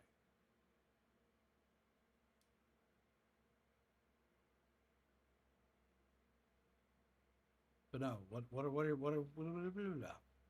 helps if I can talk. What are we wedding, Soul Reaper? I feel like I've missed something.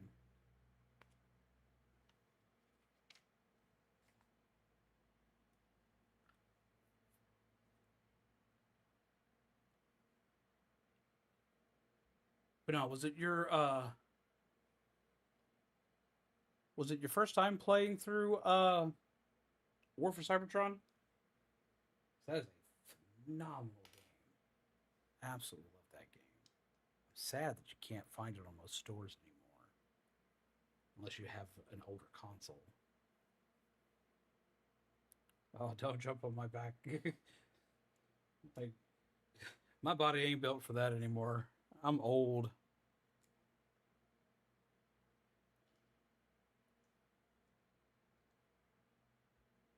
I'm old and have too many. I have almost as many plastic parts of my body as I have in this Lego.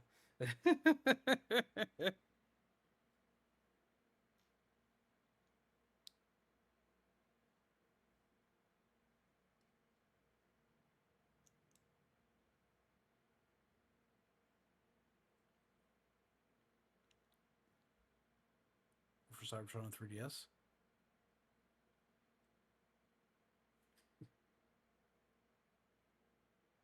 No, everything okay, Soul Reaper?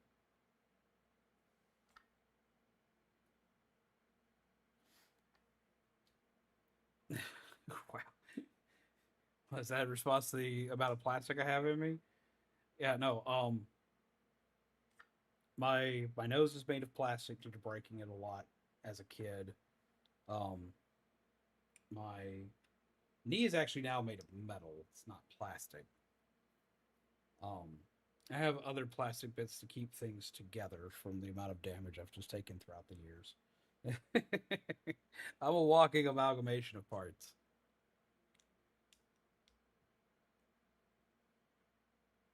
But no, was it your first time through it?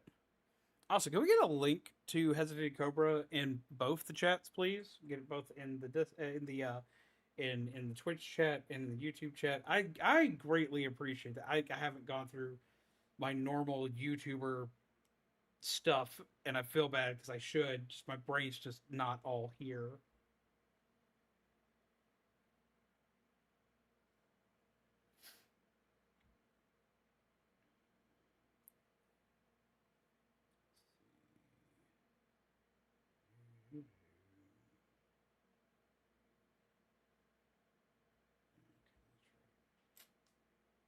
It's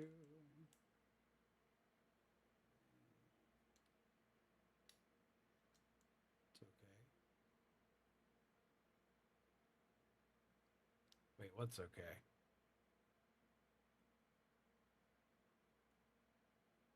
I'm very confused. You play with Transformers games now? I think I have War for Cybertron Decepticons. I used to have Autobots on the DS. I used to love that game.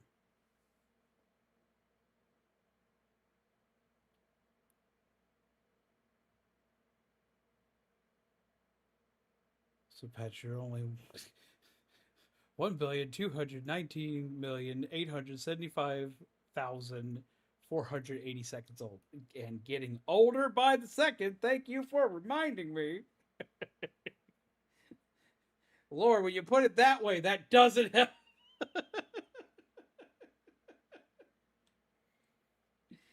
Lord help me.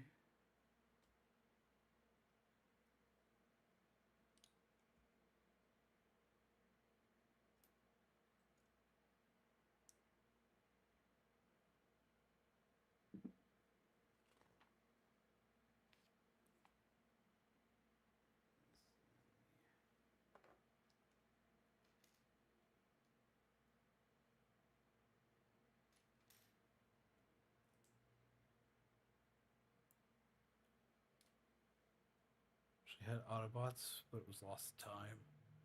Dib, I got a 3DS for my birthday and 2 games on Christmas. Now I got to play them. I was always shocked at how good the Transformers games were on DS because I thought they were not going to be good. But like even the movie games on DS were a lot better than like the actual like the movie game counterparts uh on like console. Because I expected just to thoroughly just not like them when they came out. I played the living mess out of them. They were great little time killers. I like the fact that they made it where you were a protoform in those games, and you basically would scan uh, your vehicles to gain like new forms and whatnot. Some positives to this at least. Peter isn't in pain anymore, and he's up there with his brother. This is very true.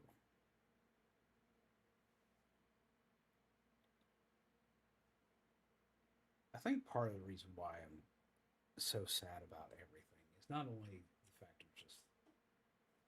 the fact that someone who helped create such wonderful memories for me is gone, but it's also the fact I'm kind of mad at myself for just the selfish wanting of him to still be around.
Okay, I see now.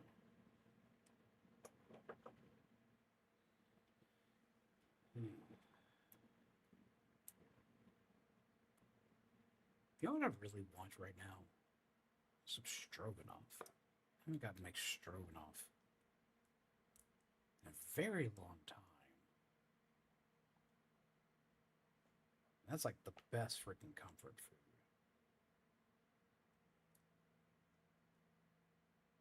Just being completely real with you right now.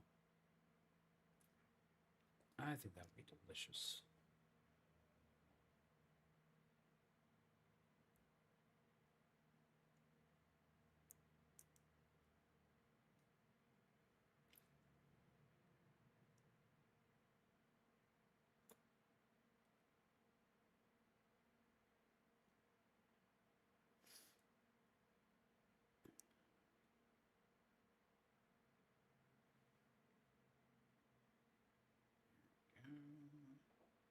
Take this. And put them together like that.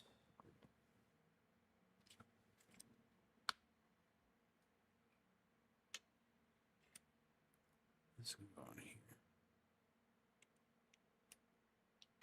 Of course, Jim, how'd you look that up? That's impressive. Now, the other game was Revenge of the Fallen.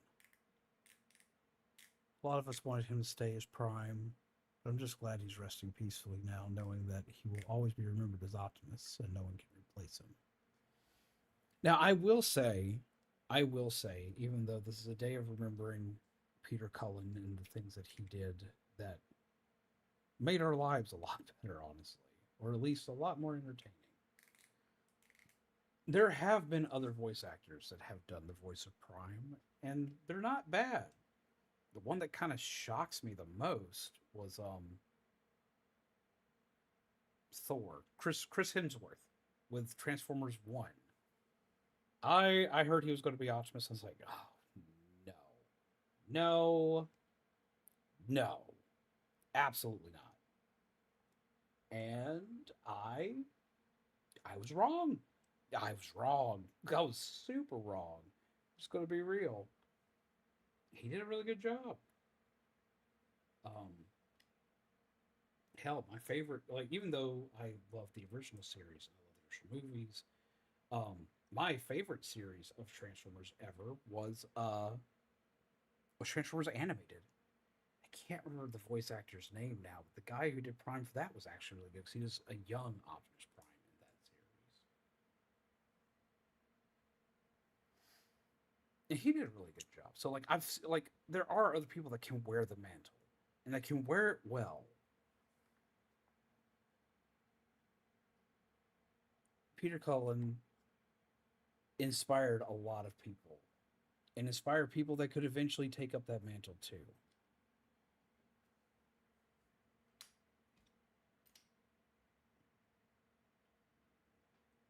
So even though he will always be my Optimus, it doesn't mean that Optimus is gone.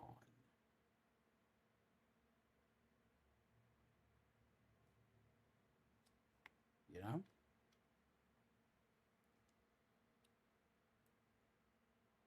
The legacy will live on. If I'm being completely honest, to me it's not that hard to believe. If I'm being completely real, I've been worried about it for like the last 4 or 5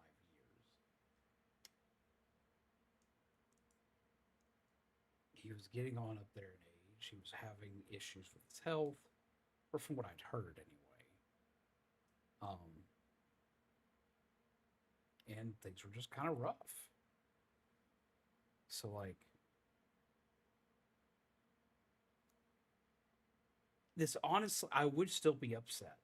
But this probably wouldn't have honestly hit me anywhere near as hard if it wasn't for the fact that we'd also just lost Dolly Parton and Tim Curry right before him. I had come to terms with the fact that this was going to happen. Sad, but true.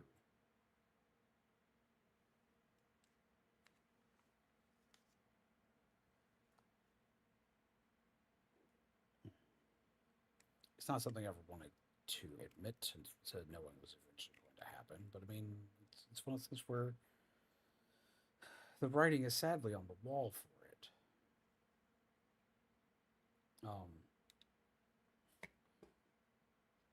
I have two others that I'm fearing are in the exact same boat that we're going to probably hear about relatively soon. And I'm not going to speak their names out loud just because I don't want to speak it into fruition.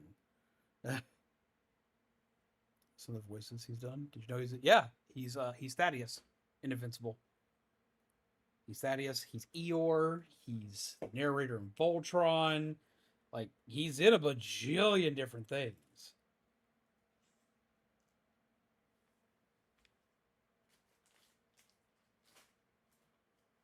I remember watching Invincible. Like, the very first time watching Invincible, because I watched Invincible with my wife. And I remember watching that with her, and it was just like, that's Optimus Prime. She just kind of looked at me like, no, it's not. It's like, that is absolutely Optimus Prime. That is Peter Cullen. That is Peter motherfucking Cullen. I swear to you. She looked at me like, he was Winnie the Pooh. He was Eeyore. He was Eeyore and Winnie the Pooh. Winnie the Pooh himself is Tim Cummings.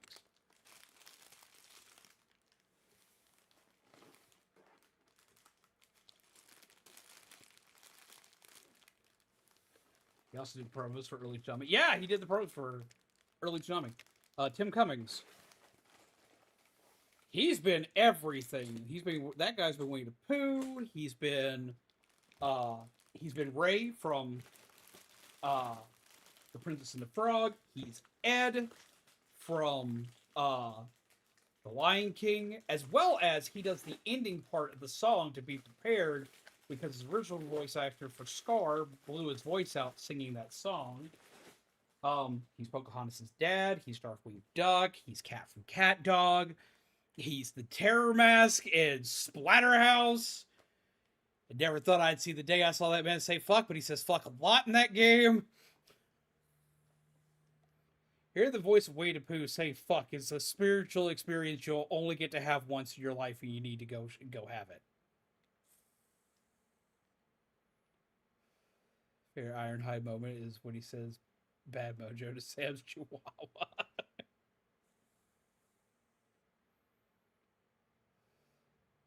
Oh yeah! Peter Cullen was Ironhide. Here, let's go through this real quick. We'll go through the filmography real quick. Hell, I might find something even I don't know.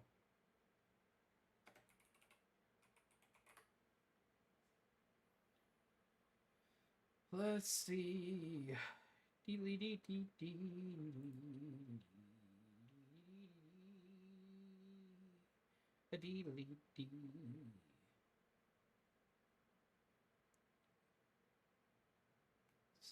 King Kong in 1976. He's Gruffle in Heidi Song. He's Big Blue in Deck the Halls with Wacky Walls. He's Antonym in Gallivants. These are all older cartoons. These are ones in the early 80s.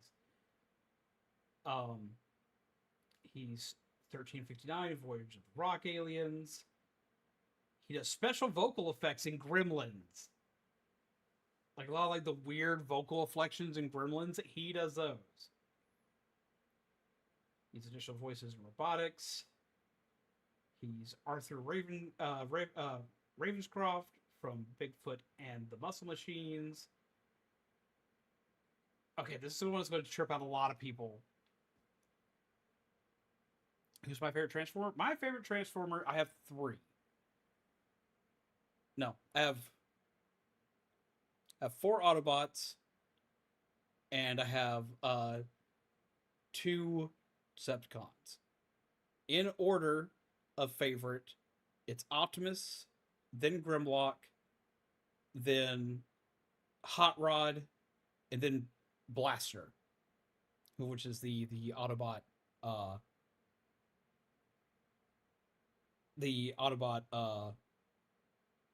boombox. Optimus being the number one favorite. Then for Decepticons, it's Soundwave, Big Shock. That's everybody's favorite, I know. And the Soundwave and my brain stopped working. The hell's his name? Oh shit! What's it? Astro Train.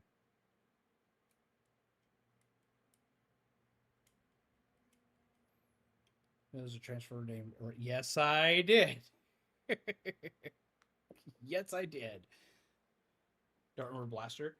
Do I have Toy Blaster in here? I don't. It's in my storage upstairs. I built a deck for him in the Transformers trading card game. Uh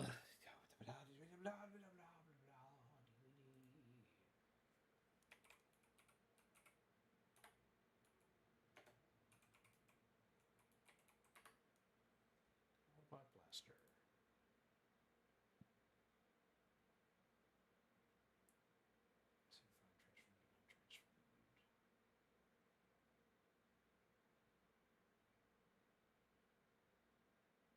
I've had several of his toys throughout the years. And I'll go back to naming the different voices. Cullen's been in just a moment. This is Blaster. He also has cassette tapes, just like Soundwave. They were rivals.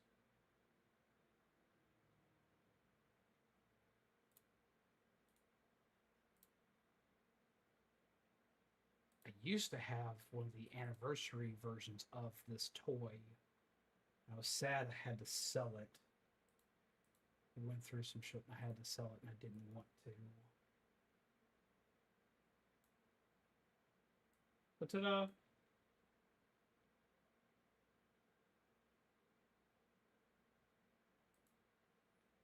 Let's see. Other voices. So this is one that always trips people out. He was in Rainbow Bright in the Star Stealer. He was a lot of voices in that. He was Murky Dismal, he was Castle Monster, he was Glitterbot, he was Guard, he was Sky Dancer, and he was Slurthy.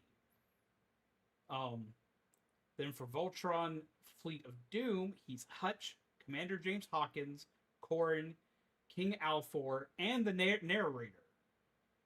Funnily enough, he was also in GoBots, Battle of the Rock Lords, which was the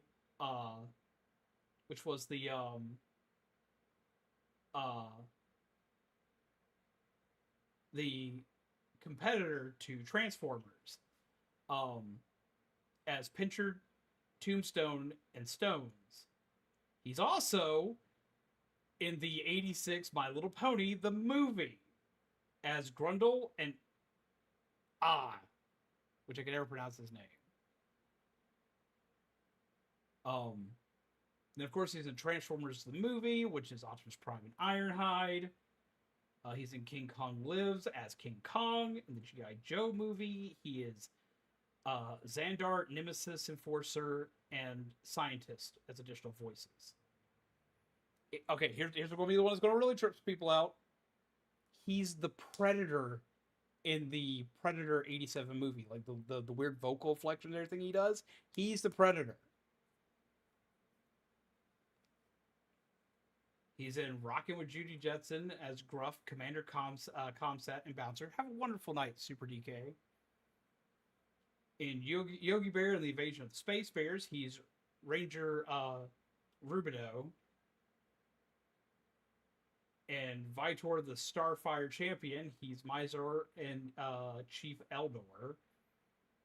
The Little Engine That Could animation in 1991, he's Pete and the Cave. In The Story of Christmas, he's the Ox. In Pooh's Grand Adventure, Search for Christopher Robin, as well as Seasons of Giving, the Tigger movie, The Book of Pooh, Stories from the Heart, and Mickey's Magical Christmas, Snowed In at the House of Mouse, he's Eeyore, as well as in A Very Merry Pooh Year. In Treasure Planet, he is Captain Nathaniel Flint. in Piglet's Big Movie, Winnie the Pooh Springtime with Roo, Pooh's Heffalump movie, and Pooh's Heffalump Halloween movie. He is also Eeyore. In 2007 Transformers, he is Optimus Prime, as well as in Super Sleuth Christmas movie, Tigger and Pooh and a Musical 2, he is Eeyore. In Transformers Revenge of the Fallen, Dark of the Moon, Age of Extinction, The Last Night, Bumblebee, and Transformers Rise of the Beast, he is also Optimus Prime, as well as Nemesis Prime.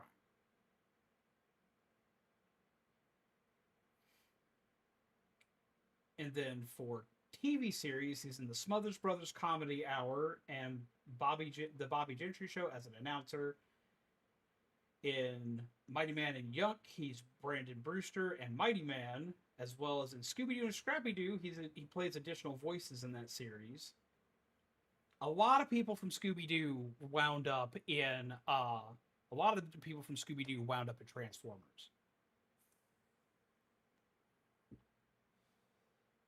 Because Casey Kasem was Cliff Jumper, which was originally Shaggy, and I can't remember Bumblebee's voice actor's name, but he was also in both series as well. In Quickie Koala Show, he's Bristletooth. In the Smurfs, he's additional voices. In Spider-Man and His Amazing Friends, he's Bruce Banner, aka the Hulk, Mysterio, and the Red Skull. In the Scooby and Scrappy-Doo Puppy Power Hour, he's Lucky. In Spider-Man, he's Red Skull, Stuntman, and Jack Revan. In Meatballs and Spaghetti, he's additional voices. In Pac-Man, he's Sourpuss. In The Little Rascals, he's Officer Ed and Pete the Pup. In Knight Rider, which for anybody who remembers Knight Rider, he's Car. He's the iconic voice of the car. Sorry, Shaggy was Cliff Jumper. I didn't know that. Yeah. Okay, so I caught this watching Transformers because I was a massive Scooby-Doo fan. Casey Kasem has a voice that was super hard to forget, but Casey Kasem was also still on the radio when I was a kid. Wait, what about Hulk? He was the Hulk in the Spider-Man His Amazing Friends in the 80s. In the early 80s.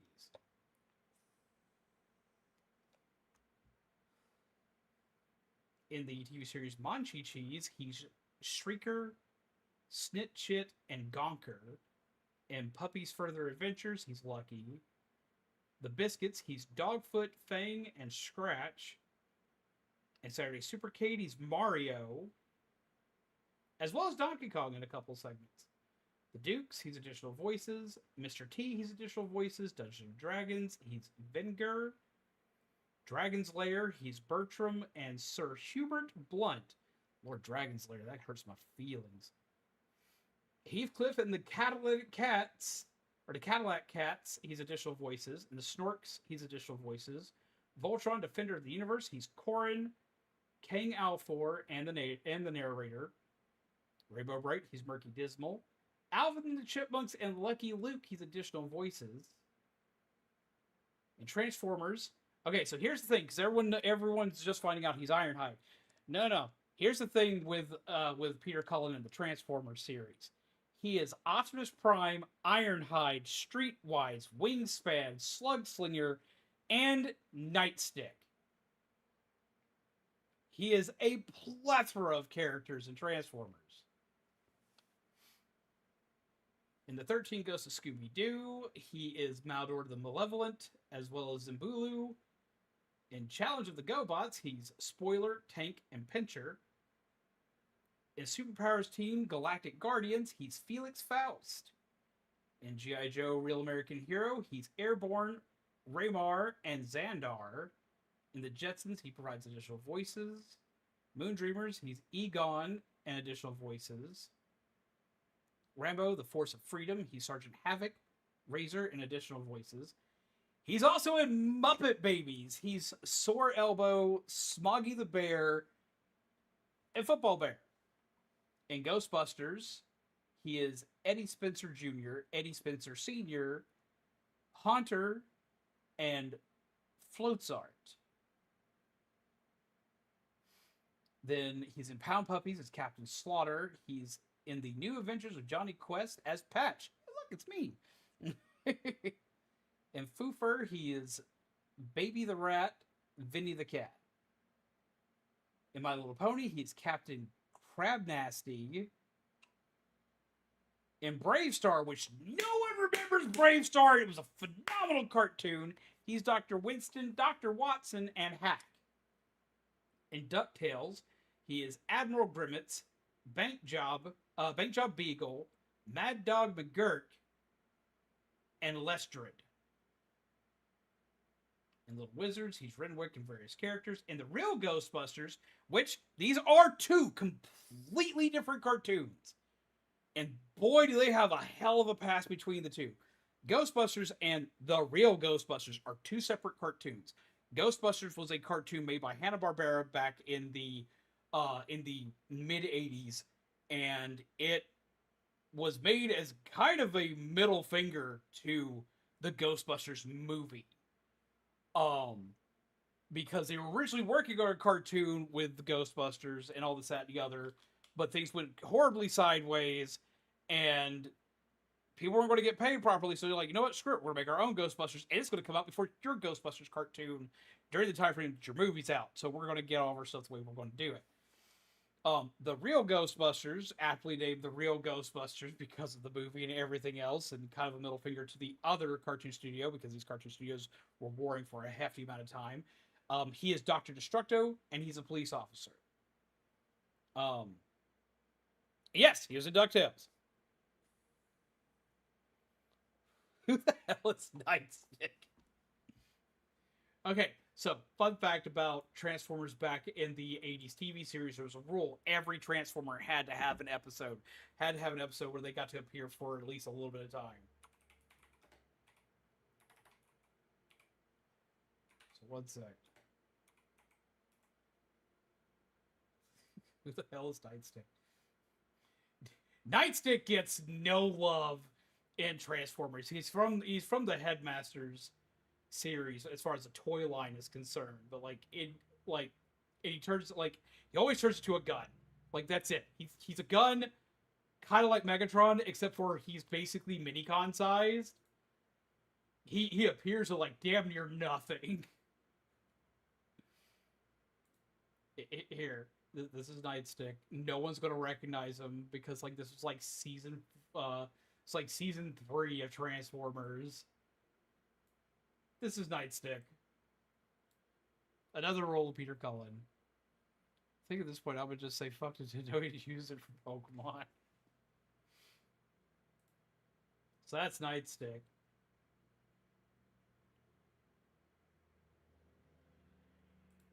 Let's see. He's in Visionaries, Knights of the Magical Light, as Sindar, as Saber Rider and the Star Sheriffs. He's Commander Eagle, the Narrator, and Nemesis. In Dino Riders, he's Gunner, Antor, and Bomba.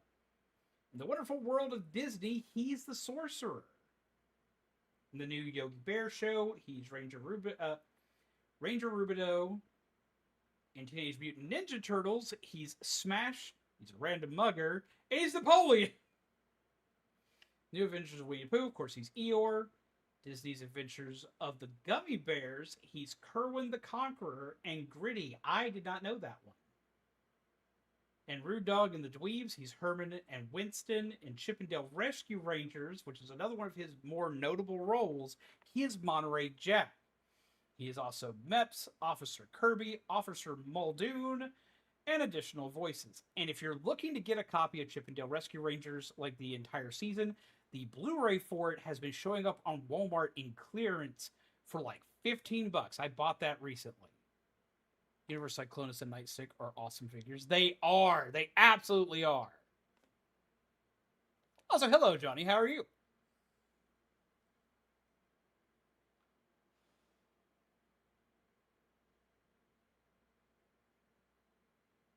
Why do J. Jonah Jameson from Spider-Man and Omni-Man look so much alike? Well, for one, they're both voiced by the same guy. Also, Cullen provided the awesome voice for the Tsunami commercials. May he rest in peace. Yes, he did. Right now, I'm going through all of his filmography. In Tailspin, he's additional voices. In Tom and Jerry Kids, he's additional voices. Tiny Toon Adventures, he's additional voices. In Widget the World Watcher, he's Bob the Poacher, Rooney Kangaroo, and Gadunu? That one I'm not familiar with. I'm not familiar with that cartoon. He's also in Pirates of Darkwater as Mantis, which that was a cartoon that ended way before its freaking time. He's in Bonkers as Abominable Snowman and Mackie McSlime. In Hardball, he's the Fox announcer. In Boo to You 2, Winnie the Pooh, House of Mouse, Book of Pooh, and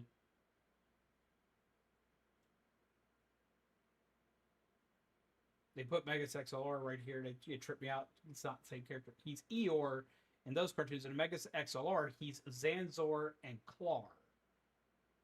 In IGPX Immortal Grand Prix, he's a narrator, which was a series that was made for Toonami. It was actually a really fun series.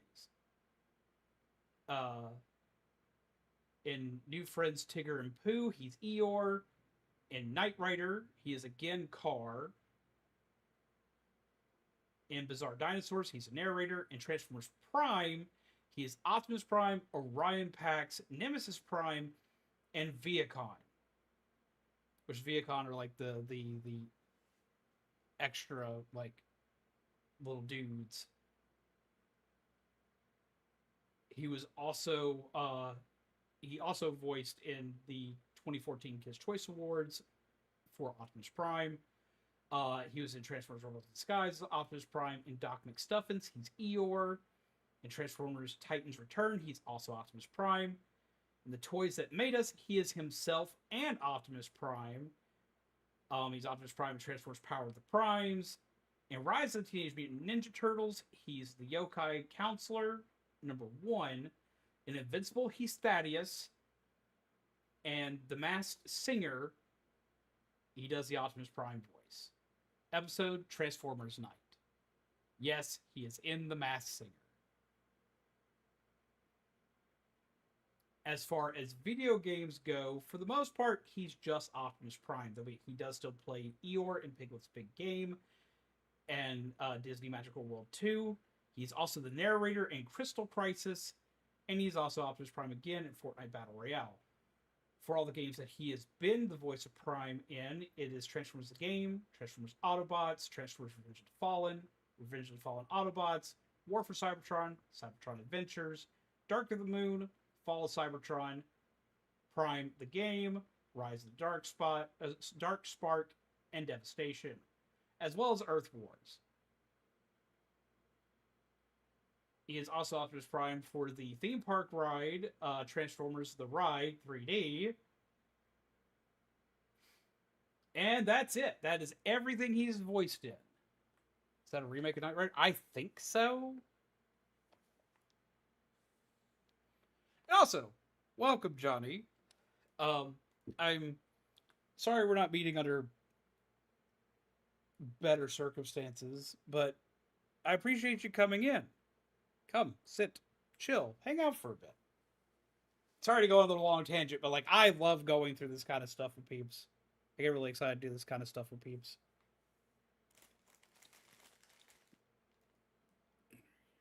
This goes here.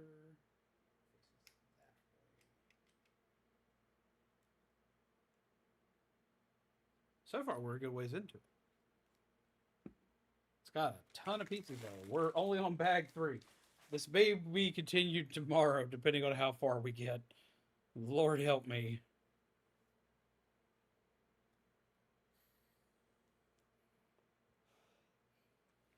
Sometimes a loss can bring people together in good fellowship. Honestly, truer words were never.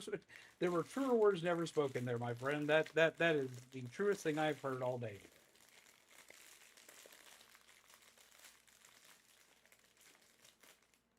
There are lots of peeps here that know that I'm a Transformers like fanatic, and there's lots of peeps here that don't. It kind of depends on when you met me on how much I've talked about it. Because I am mostly a horror content creator. I'm mostly known for spooky stuff, which with Peter Cullen didn't do a lot of spooky stuff. But I'm mostly notoriously known for spooky stuff. But I also like games like Monster Hunter, and I've played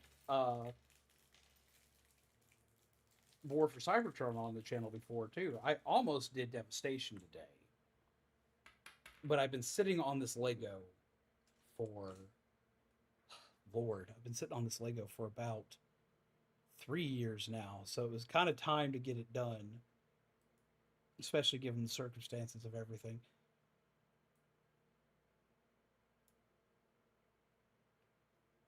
Firstly, news reached me yesterday morning and it hit me hard.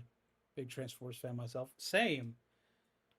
My happiest memories with my dad were watching Transformers. And a lot of my family members are Transformers fans. Like, my Transformers collection of just Optimus Prime himself is vast. Like, even my cup today, it's Optimus Prime. It's a geeky tiki plastic cup today. But no, like, let's see what I got behind me here. I got actually most of my love for Optimus Prime is so big that most of my Optimus Prime stuff's actually in my living room on display. Like, even amongst like the roommates and my wife, like that's like I'm putting Optimus Prime out in the main part of the house, and no one could stop me, and no one did. I was like, you know what? That's fair. I found out this morning waking up, and that was what I woke up to today, was finding that out, and I was distraught.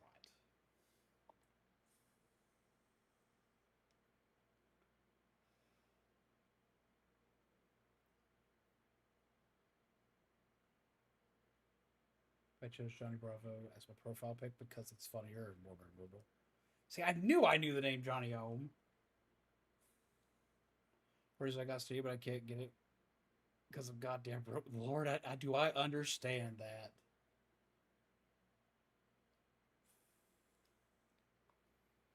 Fortunately, I lost my grandmother a month ago, and I took my time to grieve, and now this happens. It sucks a lot. I understand that. My grandmother passed earlier this year. Lord,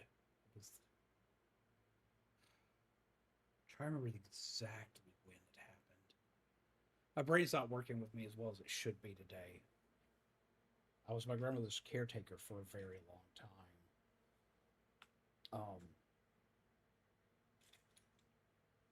Dementia wound up getting her, and eventually I got to the point where I had to have other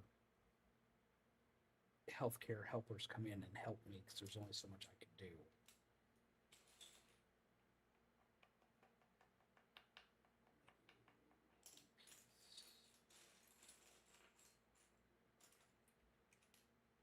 But I'm glad we met you today. Johnny was from Marvel Nemesis. Yeah, the fighting game on the GameCube and PS2 and I think Xbox as well. I used to play in tournaments for that. Which they weren't like big tournaments or anything like that. The local card shop I used to go to would hold multiple tournaments. You paid like $15 and you were entered in every tournament for the day, which was a steal if you were someone like me who played everything, because like usually it was $5 entry fee to any tournament, and so that covered the cost of 3 tournaments, and I would play in 5 different tournaments throughout the course of the day, because I played Yu-Gi-Oh TCG, Pokemon TCG, played Smash Brothers, played Budokai, and played Nemesis, all back to back. I went to home exhausted every weekend. I was really bad. I was really bad at that game. I was really bad at the game. I loved that game, but I was super bad at it. Just being real. But I love that game.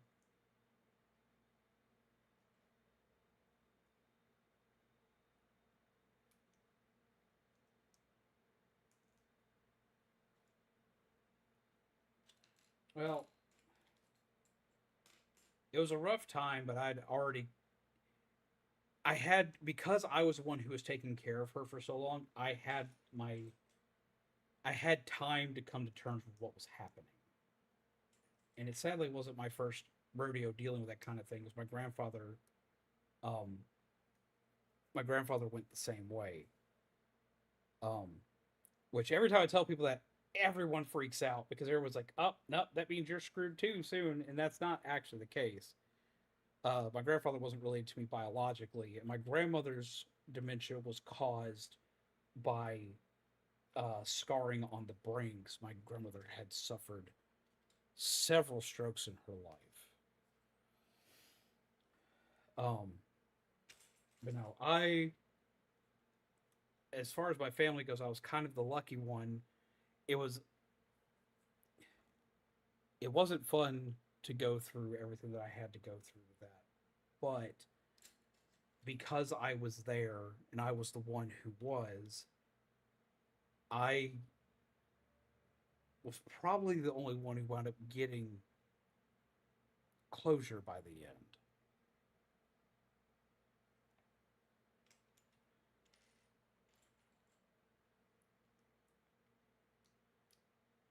I've only ever played the demo. Really? It's a fun game. I'm, as I said, bad at it. The game's difficult, but it was fun.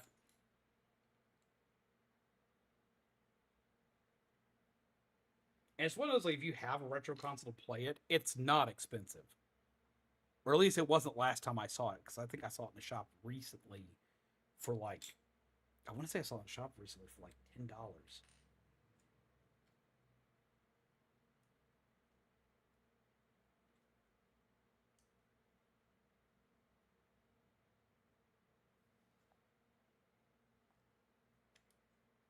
So if you ever want to grab it, it's not hard to get your hands on. And $10 is definitely worth a play. It's not a great game, but I enjoyed it. It's a difficult game, and it kicked my ass.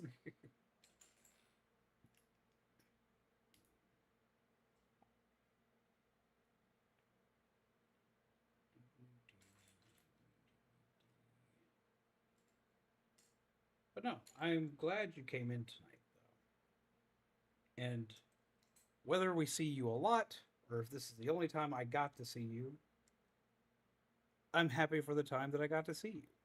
I appreciate it.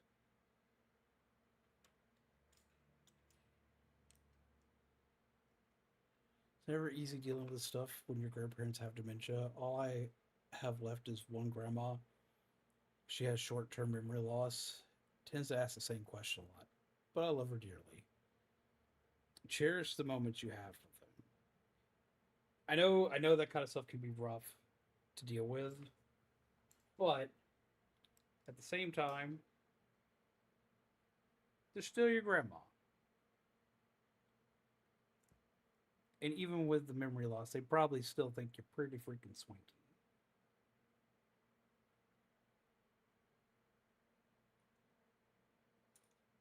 Wind up thinking about my grandma a lot. My grandma was the biggest supporter of this channel. My grandma would brag about me at the hair salon that she used to go to all the time about how her grandson's some big time YouTuber, and I always have to be like, "No, I'm not. I'm a little nobody, but I get to make people laugh for a living, so I can't complain too much." But she was so proud of that. She would see all the weird stuff I used to do because for one, I used to have face cam. I wasn't always a pumpkin VTuber. But her favorite thing she used to love to watch was there were lots of times uh, where I would do scary storytelling as a cat named Ashford. I'd have him on periodically, and she thought that was the neatest thing that I could be a cat on a live stream. She thought that was the coolest shit ever.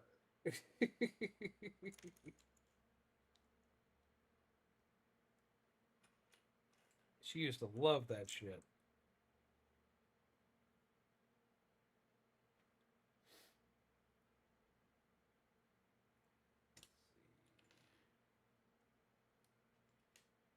Grandma used to think you'd be the next. She did.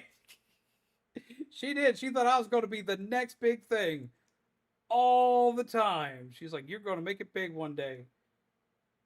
You're going to make it big one day, and then when you do, you're going to help me live the life that I wish to become accustomed to."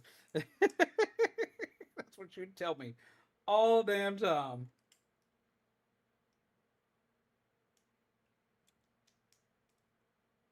Grandma was a freaking trip, my dudes.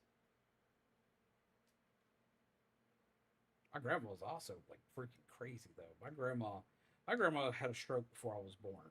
Completely paralyzed down the left side of her body. Was told by everybody that she would never be able to basically do anything ever again. She was going to be a vegetable. Lord help you, she heard that, got so damn mad. Was damn determined to prove everybody wrong. And then she did. Told her she'd never drive a car again. She could drive. Told her she'd never talk again. Not only did she go back to talking like in a way in which you would never know anything had ever been wrong with her, but she helped with freaking doing contracts for the US government. Lord help me. Mostly like getting like contracts for like buildings, stuff like that kind of type job. She taught me how to pitch baseball. I made the mistake saying she couldn't. Lord help me. And I took a baseball to the head. And she's also the only person I have ever known or met to be able to beat the entirety of the original Mario with one hand. General rule of thumb, don't tell Patrick's grandma she can't do something. Yep. Shaver got to learn that shit. Shaver been at enough family Christmases to know. You couldn't tell grandma she couldn't do something. Grandma was going to show you exactly what she could do. You were going to learn the hard way. I hope you had a hard head to deal with what was about to hit you.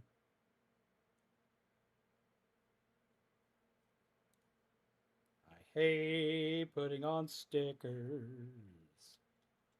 Hate putting on stickers.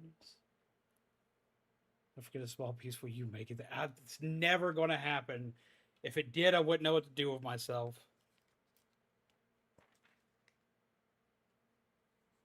I had a thought once that if I ever did actually make it big, like became like super big time, super swanky YouTuber, that probably I would become so overwhelmed that what I would do is immediately make another channel and just start over small and just let peeps that I knew forever know that I'd come back as a small time YouTuber. And be like, nope. Don't know how to handle that shit.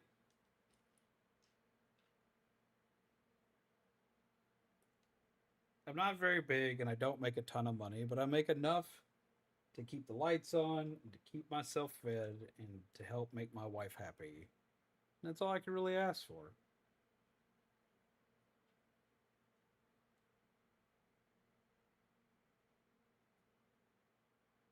Just being honest with you on it.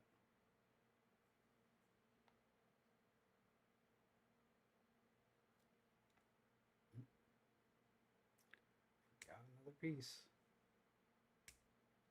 Yeah, it's one of the worst spots.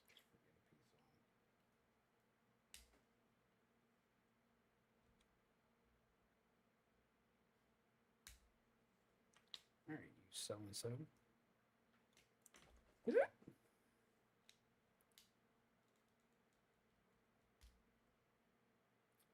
Ah, take that.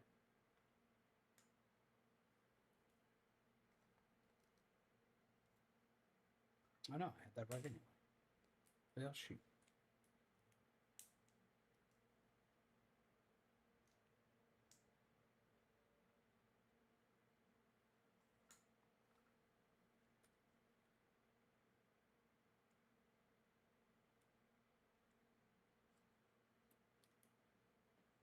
Hashtag free the mods. Bro, got a girl. You talking about me?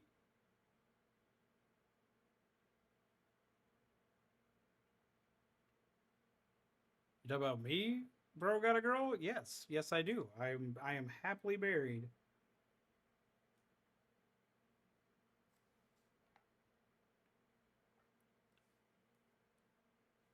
I don't know how I managed to pull that off, but I think it's a doomsday watch list. Oh lord. It's a good thing I have Paramount Plus. I can watch Transformers movies whenever I want. And okay, not sponsored, but get a Tubi account.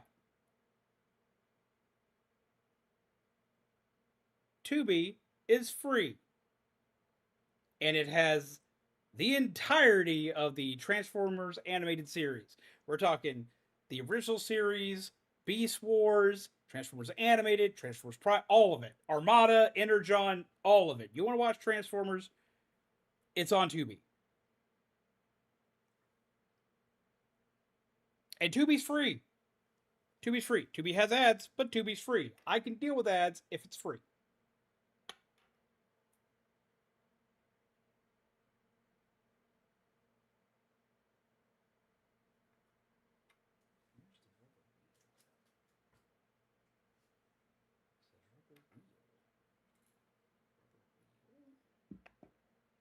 Where doth be rubber wheel? Did not see that one up in the bag. Another bag? Oh my god.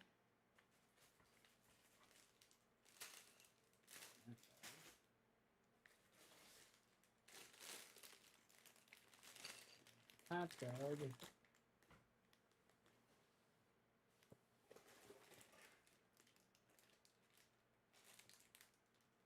Okay, that bag.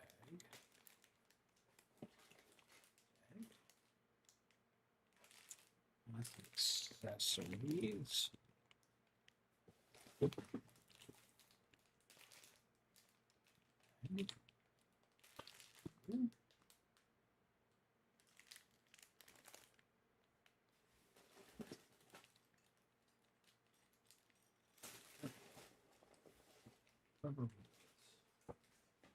Had to go digging for it. All the way to the bottom.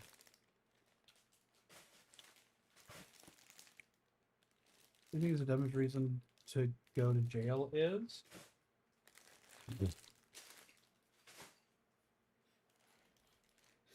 well, back in the early 1900s, the dumbest thing you could go to jail for is having an ice cream cone in your pocket if you lived in Alabama.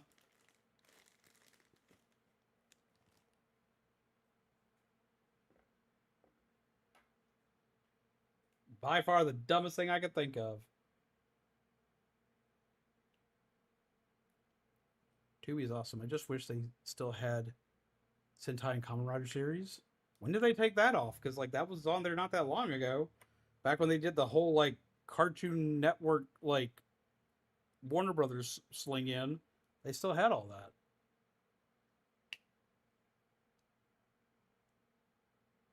Because like I still got most of that stuff bookmarked.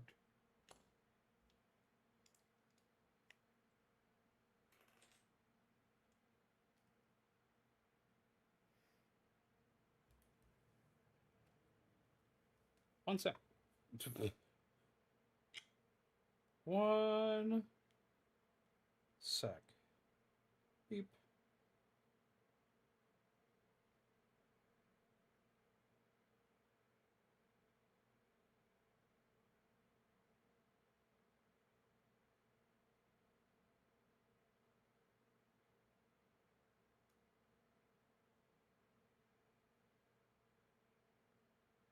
Let's see. Kamen Rider Geats, Super Sentai Madness, Kikaider.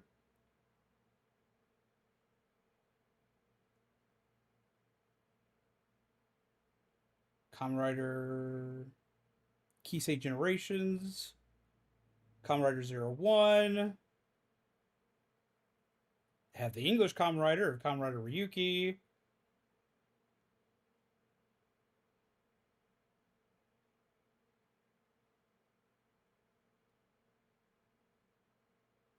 Let's see.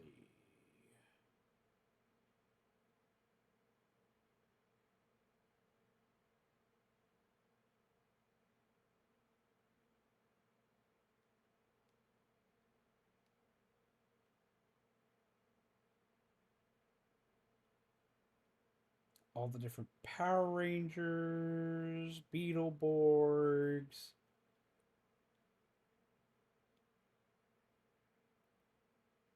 Let's see. Transformers.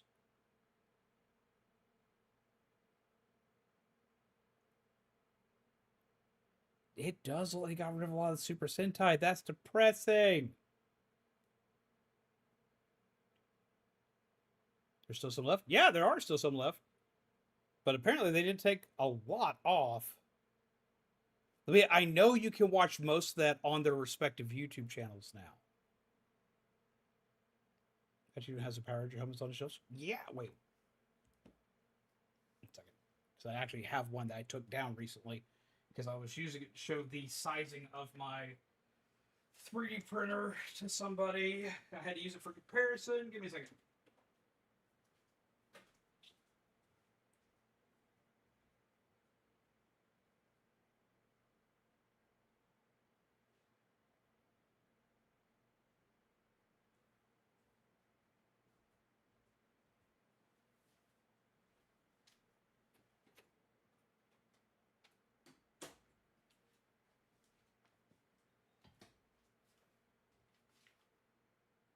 Ta-da!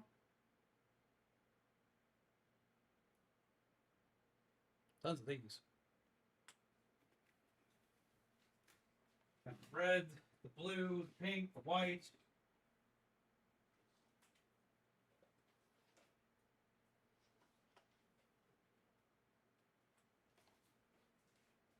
Have the communicator. It does come out of the box quite frequently because I'm 5.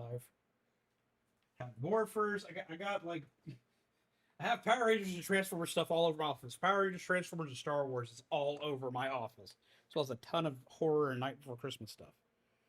Patch is literally one of the sweetest guys in existence. Also, Patch, somehow surprised a wonderful lady like Mizu put a ring on it. Look, man, okay, but like Mizu is like a million times out of my league. I'm actually in the process right now of helping a few of my cosplay buddies print up some Kamen Rider helmets. I'm going to be printing up the Blue Beetleborg helmet. Head to bed, tired bro. Have a wonderful night, Keto Gaming.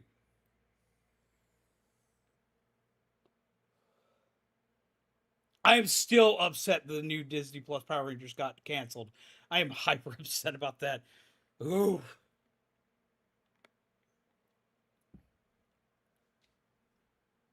But yeah, no, I was like batting a million times out of my league.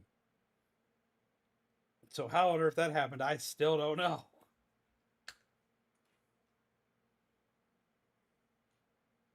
She is way too nice and way too good to me.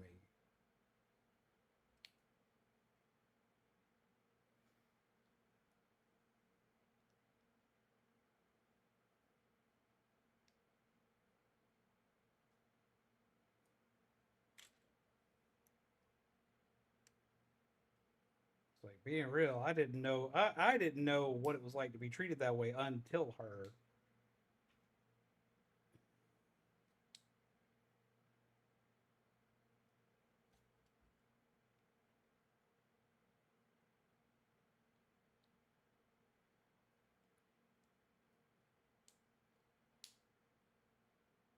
She's the one that got me this Lego. Didn't even know Disney bought up the rights to Power Rangers. So okay, so Disney owned the rights to Power Rangers before Nickelodeon did, because it went from Saban had sold it to Disney, then Nickelodeon wound up with it. Saban went back with it because like SPD is like Disney era. You should not torture yourself. That is not a good thing to do. You should go do something happy. I know it's hard to do, but do something that makes you feel good. Watch something that makes you feel nice.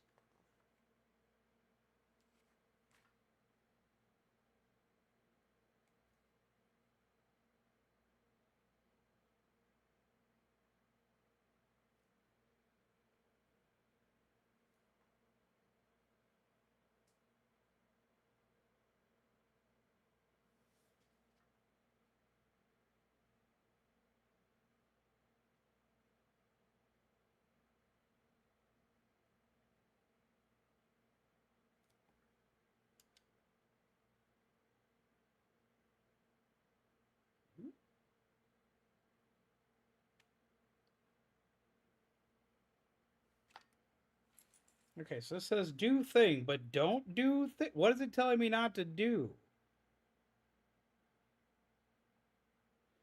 Oh, I get it. Do not do it this way. Don't tell me how to Lego. I'll Lego how I want. Yeah, don't put it this way. You gotta put it the other way. That makes sense.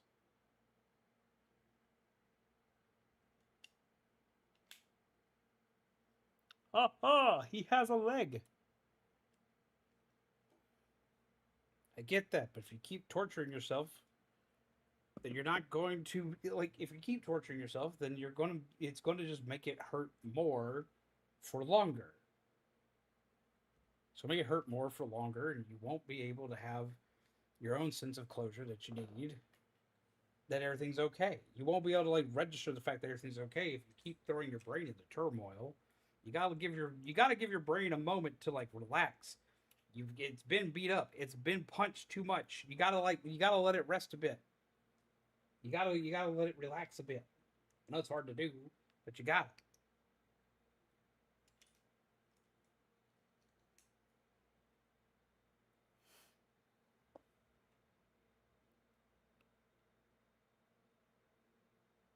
I think they made a mistake going back to Disney.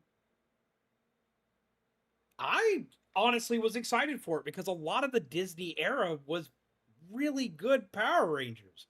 Like SPD is my favorite like non Zordon era Power Ranger series. It's phenomenal. They did Dino Thunder. Check returned multiple times and still have not found Studio Series 86 Starscream. I haven't run into that one either. I've been looking for it. You know, for Doomsday, I think our only chance is if we get the multiverse against him, like we did, like we did Space Princess. Lord help me! I have never seen something so hated in all my life.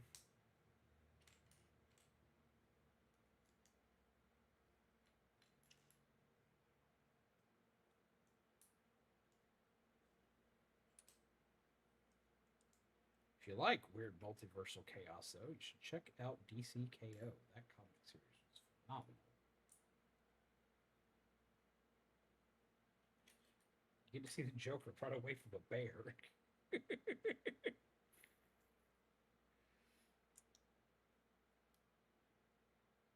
Yeah, and Ninja Storm. We had like lots of good series during the Disney era. So I had high hopes for it. I thought it could have been a good thing. Disney did a lot of good by Power Rangers. See, for me, my biggest problem with Power Rangers is when, or my biggest where I think things went sideways is when Hasbro got a hold of the licensing for Power Rangers. They haven't known what to do with Power Rangers in years. That's been my problem.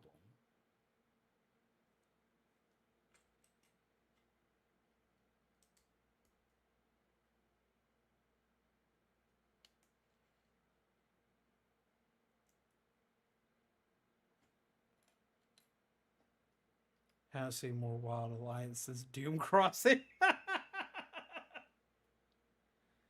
Doom Crossing Final Horizons.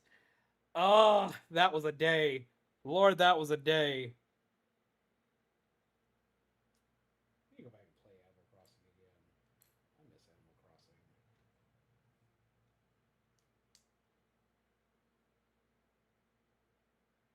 Why rent a girlfriend?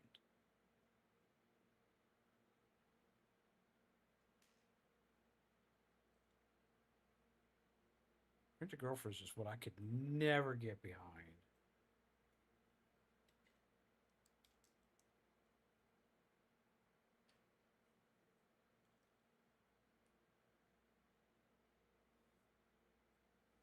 If you want a good one, go watch Apothecary Diaries. That's a phenomenal one. Apothecary Diaries is so damn good.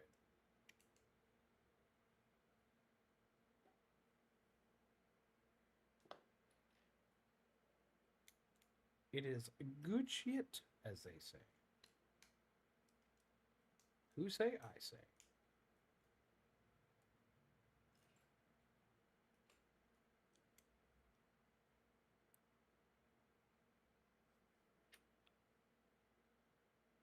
Or there's Don. Don's a lot of fun. I need to get caught up on that, though. I'm behind by a couple episodes. I keep hearing great things about My Dress Up Darling. I still need to watch that. I really need to watch that. I just haven't had the time put to it yet. But I've heard phenomenal things about that series.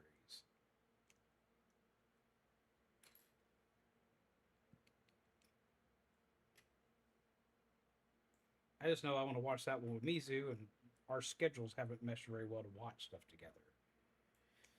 It's one of those things where we were trying not to start anything long because like anything that's longer than like a movie right now is kind of out of our wheelhouse because our schedules are so all over the place.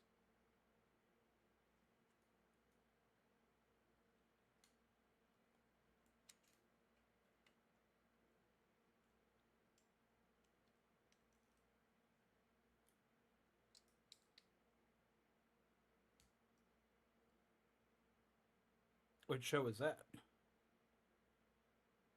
Go watch your patch when you get the almighty 3-shoe beating. Do not beat me with a shoe. I haven't done anything today. All I've done today is build Lego and be sad. And chill with peeps. I've had some fun time chilling with peeps. That does not warrant a shoe beating. I get a pass today.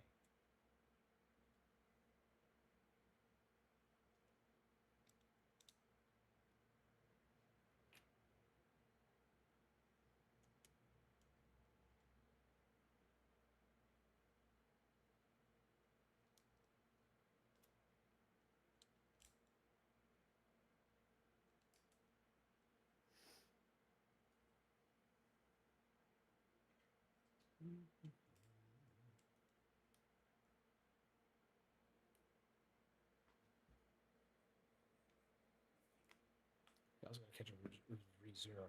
Well, see, that's one that I'm not watching with Mizu because Mizu's not much of an isekai person. So that's one I can probably more easily catch up on.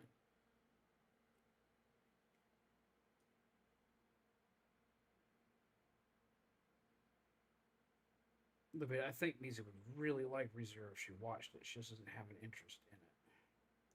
But I think she would really like that series if she was to watch it.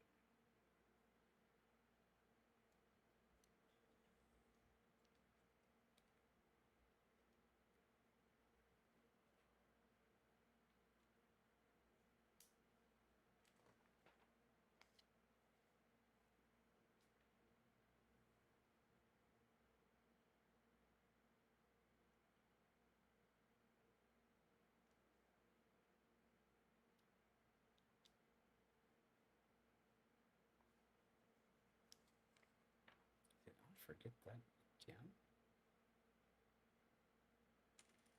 I just put that in the wrong spot.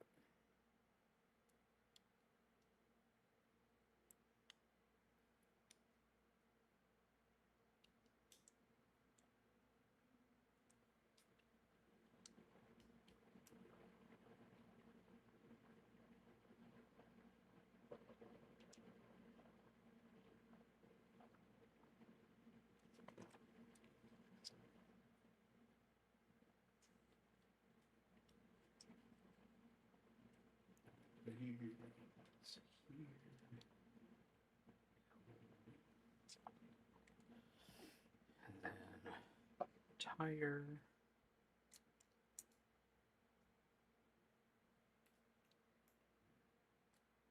Okay, for tire.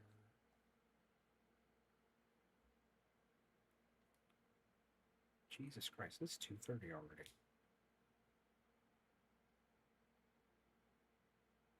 Yeah, if there's no way we're getting this one done today, it's going to have to be something I want up finishing tomorrow.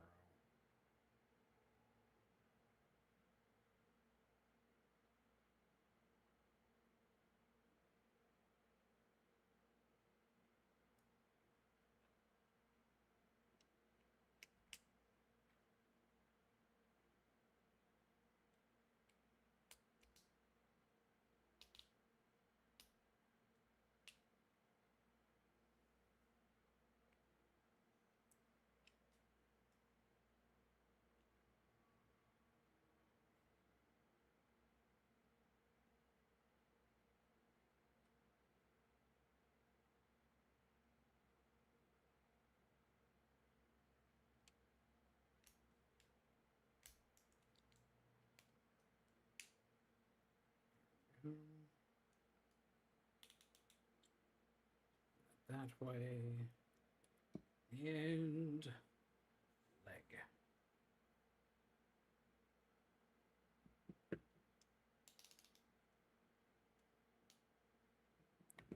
Leg. Legs. Have a good night. And have a good night, Soul Reaper. Take care. Pleasant nightmares to you.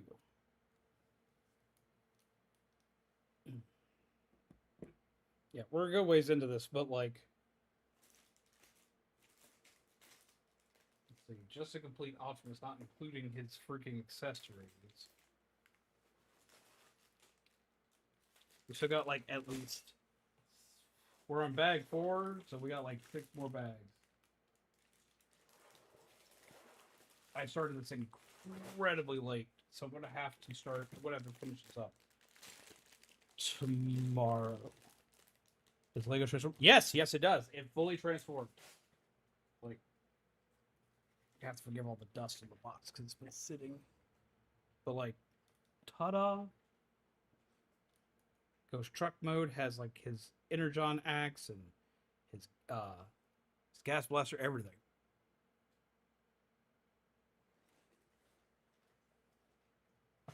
It transforms, which was part of the bigger reason why I wanted it. The sound wave not only transforms, but it also has it's the first Lego with sound clips to it. Before I started doing the smart bricks.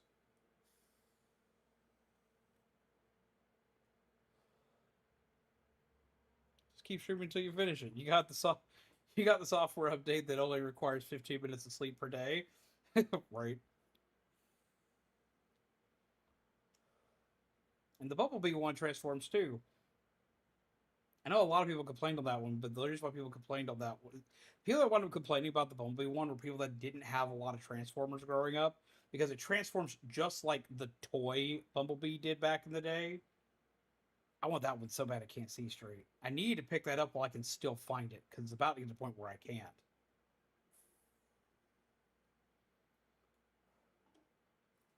And yeah, we still got 6 bags left. What is up, Benjamin? How are you? Welcome. I was talking about how I'm probably going to have to end in a bit and finish the rest of this tomorrow, because I started super late.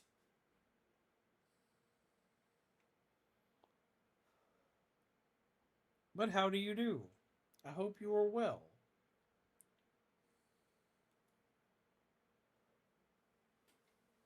I had to very quickly, haphazardly slap this together because it was not my original battle plan for the day. And because of it, I was incredibly late, but I can start a lot earlier tomorrow. Ugh. Gotta get some sleep, got work in the morning. I got you. I hope you get some good sleep. I saw. I'm very excited about Marvel Rivals having the team up presets. I've gotten to test it some. I'm glad to hear that you're great. It's a good thing to hear.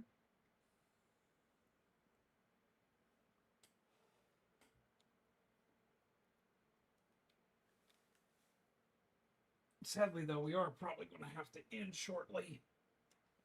My pumpkin self lost its mind for a minute.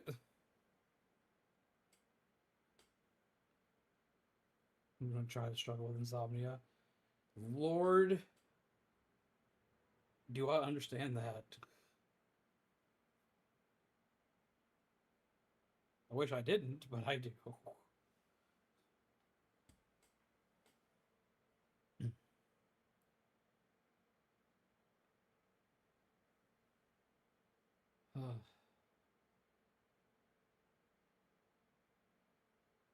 But no, I am probably gonna have to start crashing soon, just because it's 2:30. I've got to get up insanely early tomorrow because I've got stuff to work on, and I've got to take me easy to work tomorrow.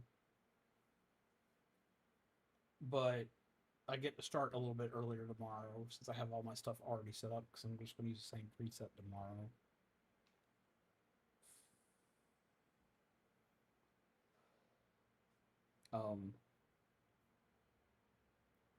So yeah, we're gonna have to go ahead and crash tonight. Which I am sorry to anybody who's just coming in. I have to.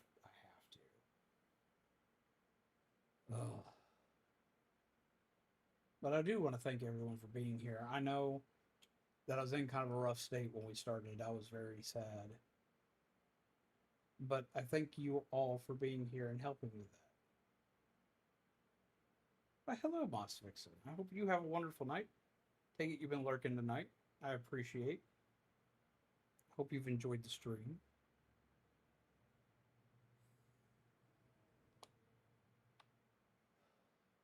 That's still a fancy name. I like that name. But no. I do have to call it because I've got to get up early. I've got a lot of stuff to work on. It's very helpful with my own grief, so thank you. I'm glad I could help you with that. Y'all have helped me a ton with mine today. Because I've been a mess all day. So I greatly appreciate y'all.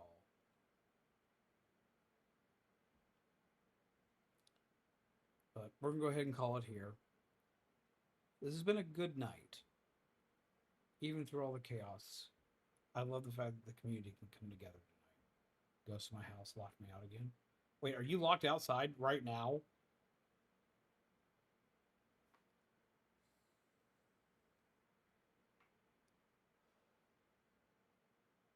Sharon, do I have to come get you?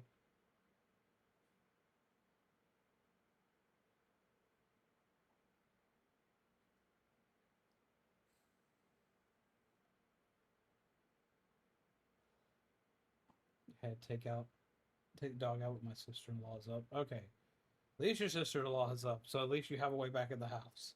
I thought, like, God dog it.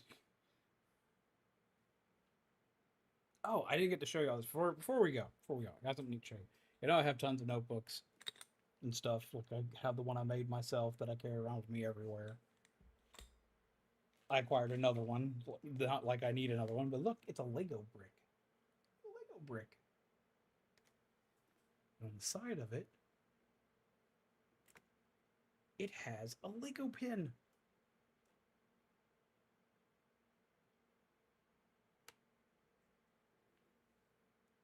With notes. So I take notes all the time. Love this notebook. Got it at the same place I get my filament for my 3D printer. Right? Apparently they make these in a lot of colors and a lot of sizes, but this is the one I found, so that's the one I bought. But I also have other pins I can put in it. Love this notebook. It's got a really nice faux leather feel on the outside of it. But no, I'm going to go ahead and call it here. I greatly appreciate everyone who came out and stuck with us tonight. I hope you all had a good night's night yourselves. And if you're grieving tonight, know that you're not alone. As you all know, this has been Patch Hallows. And tonight, we have started a Lego, which we will finish tomorrow. Remember to keep your spirits high and your lanterns lit, and we'll return tomorrow for another bit. Good night.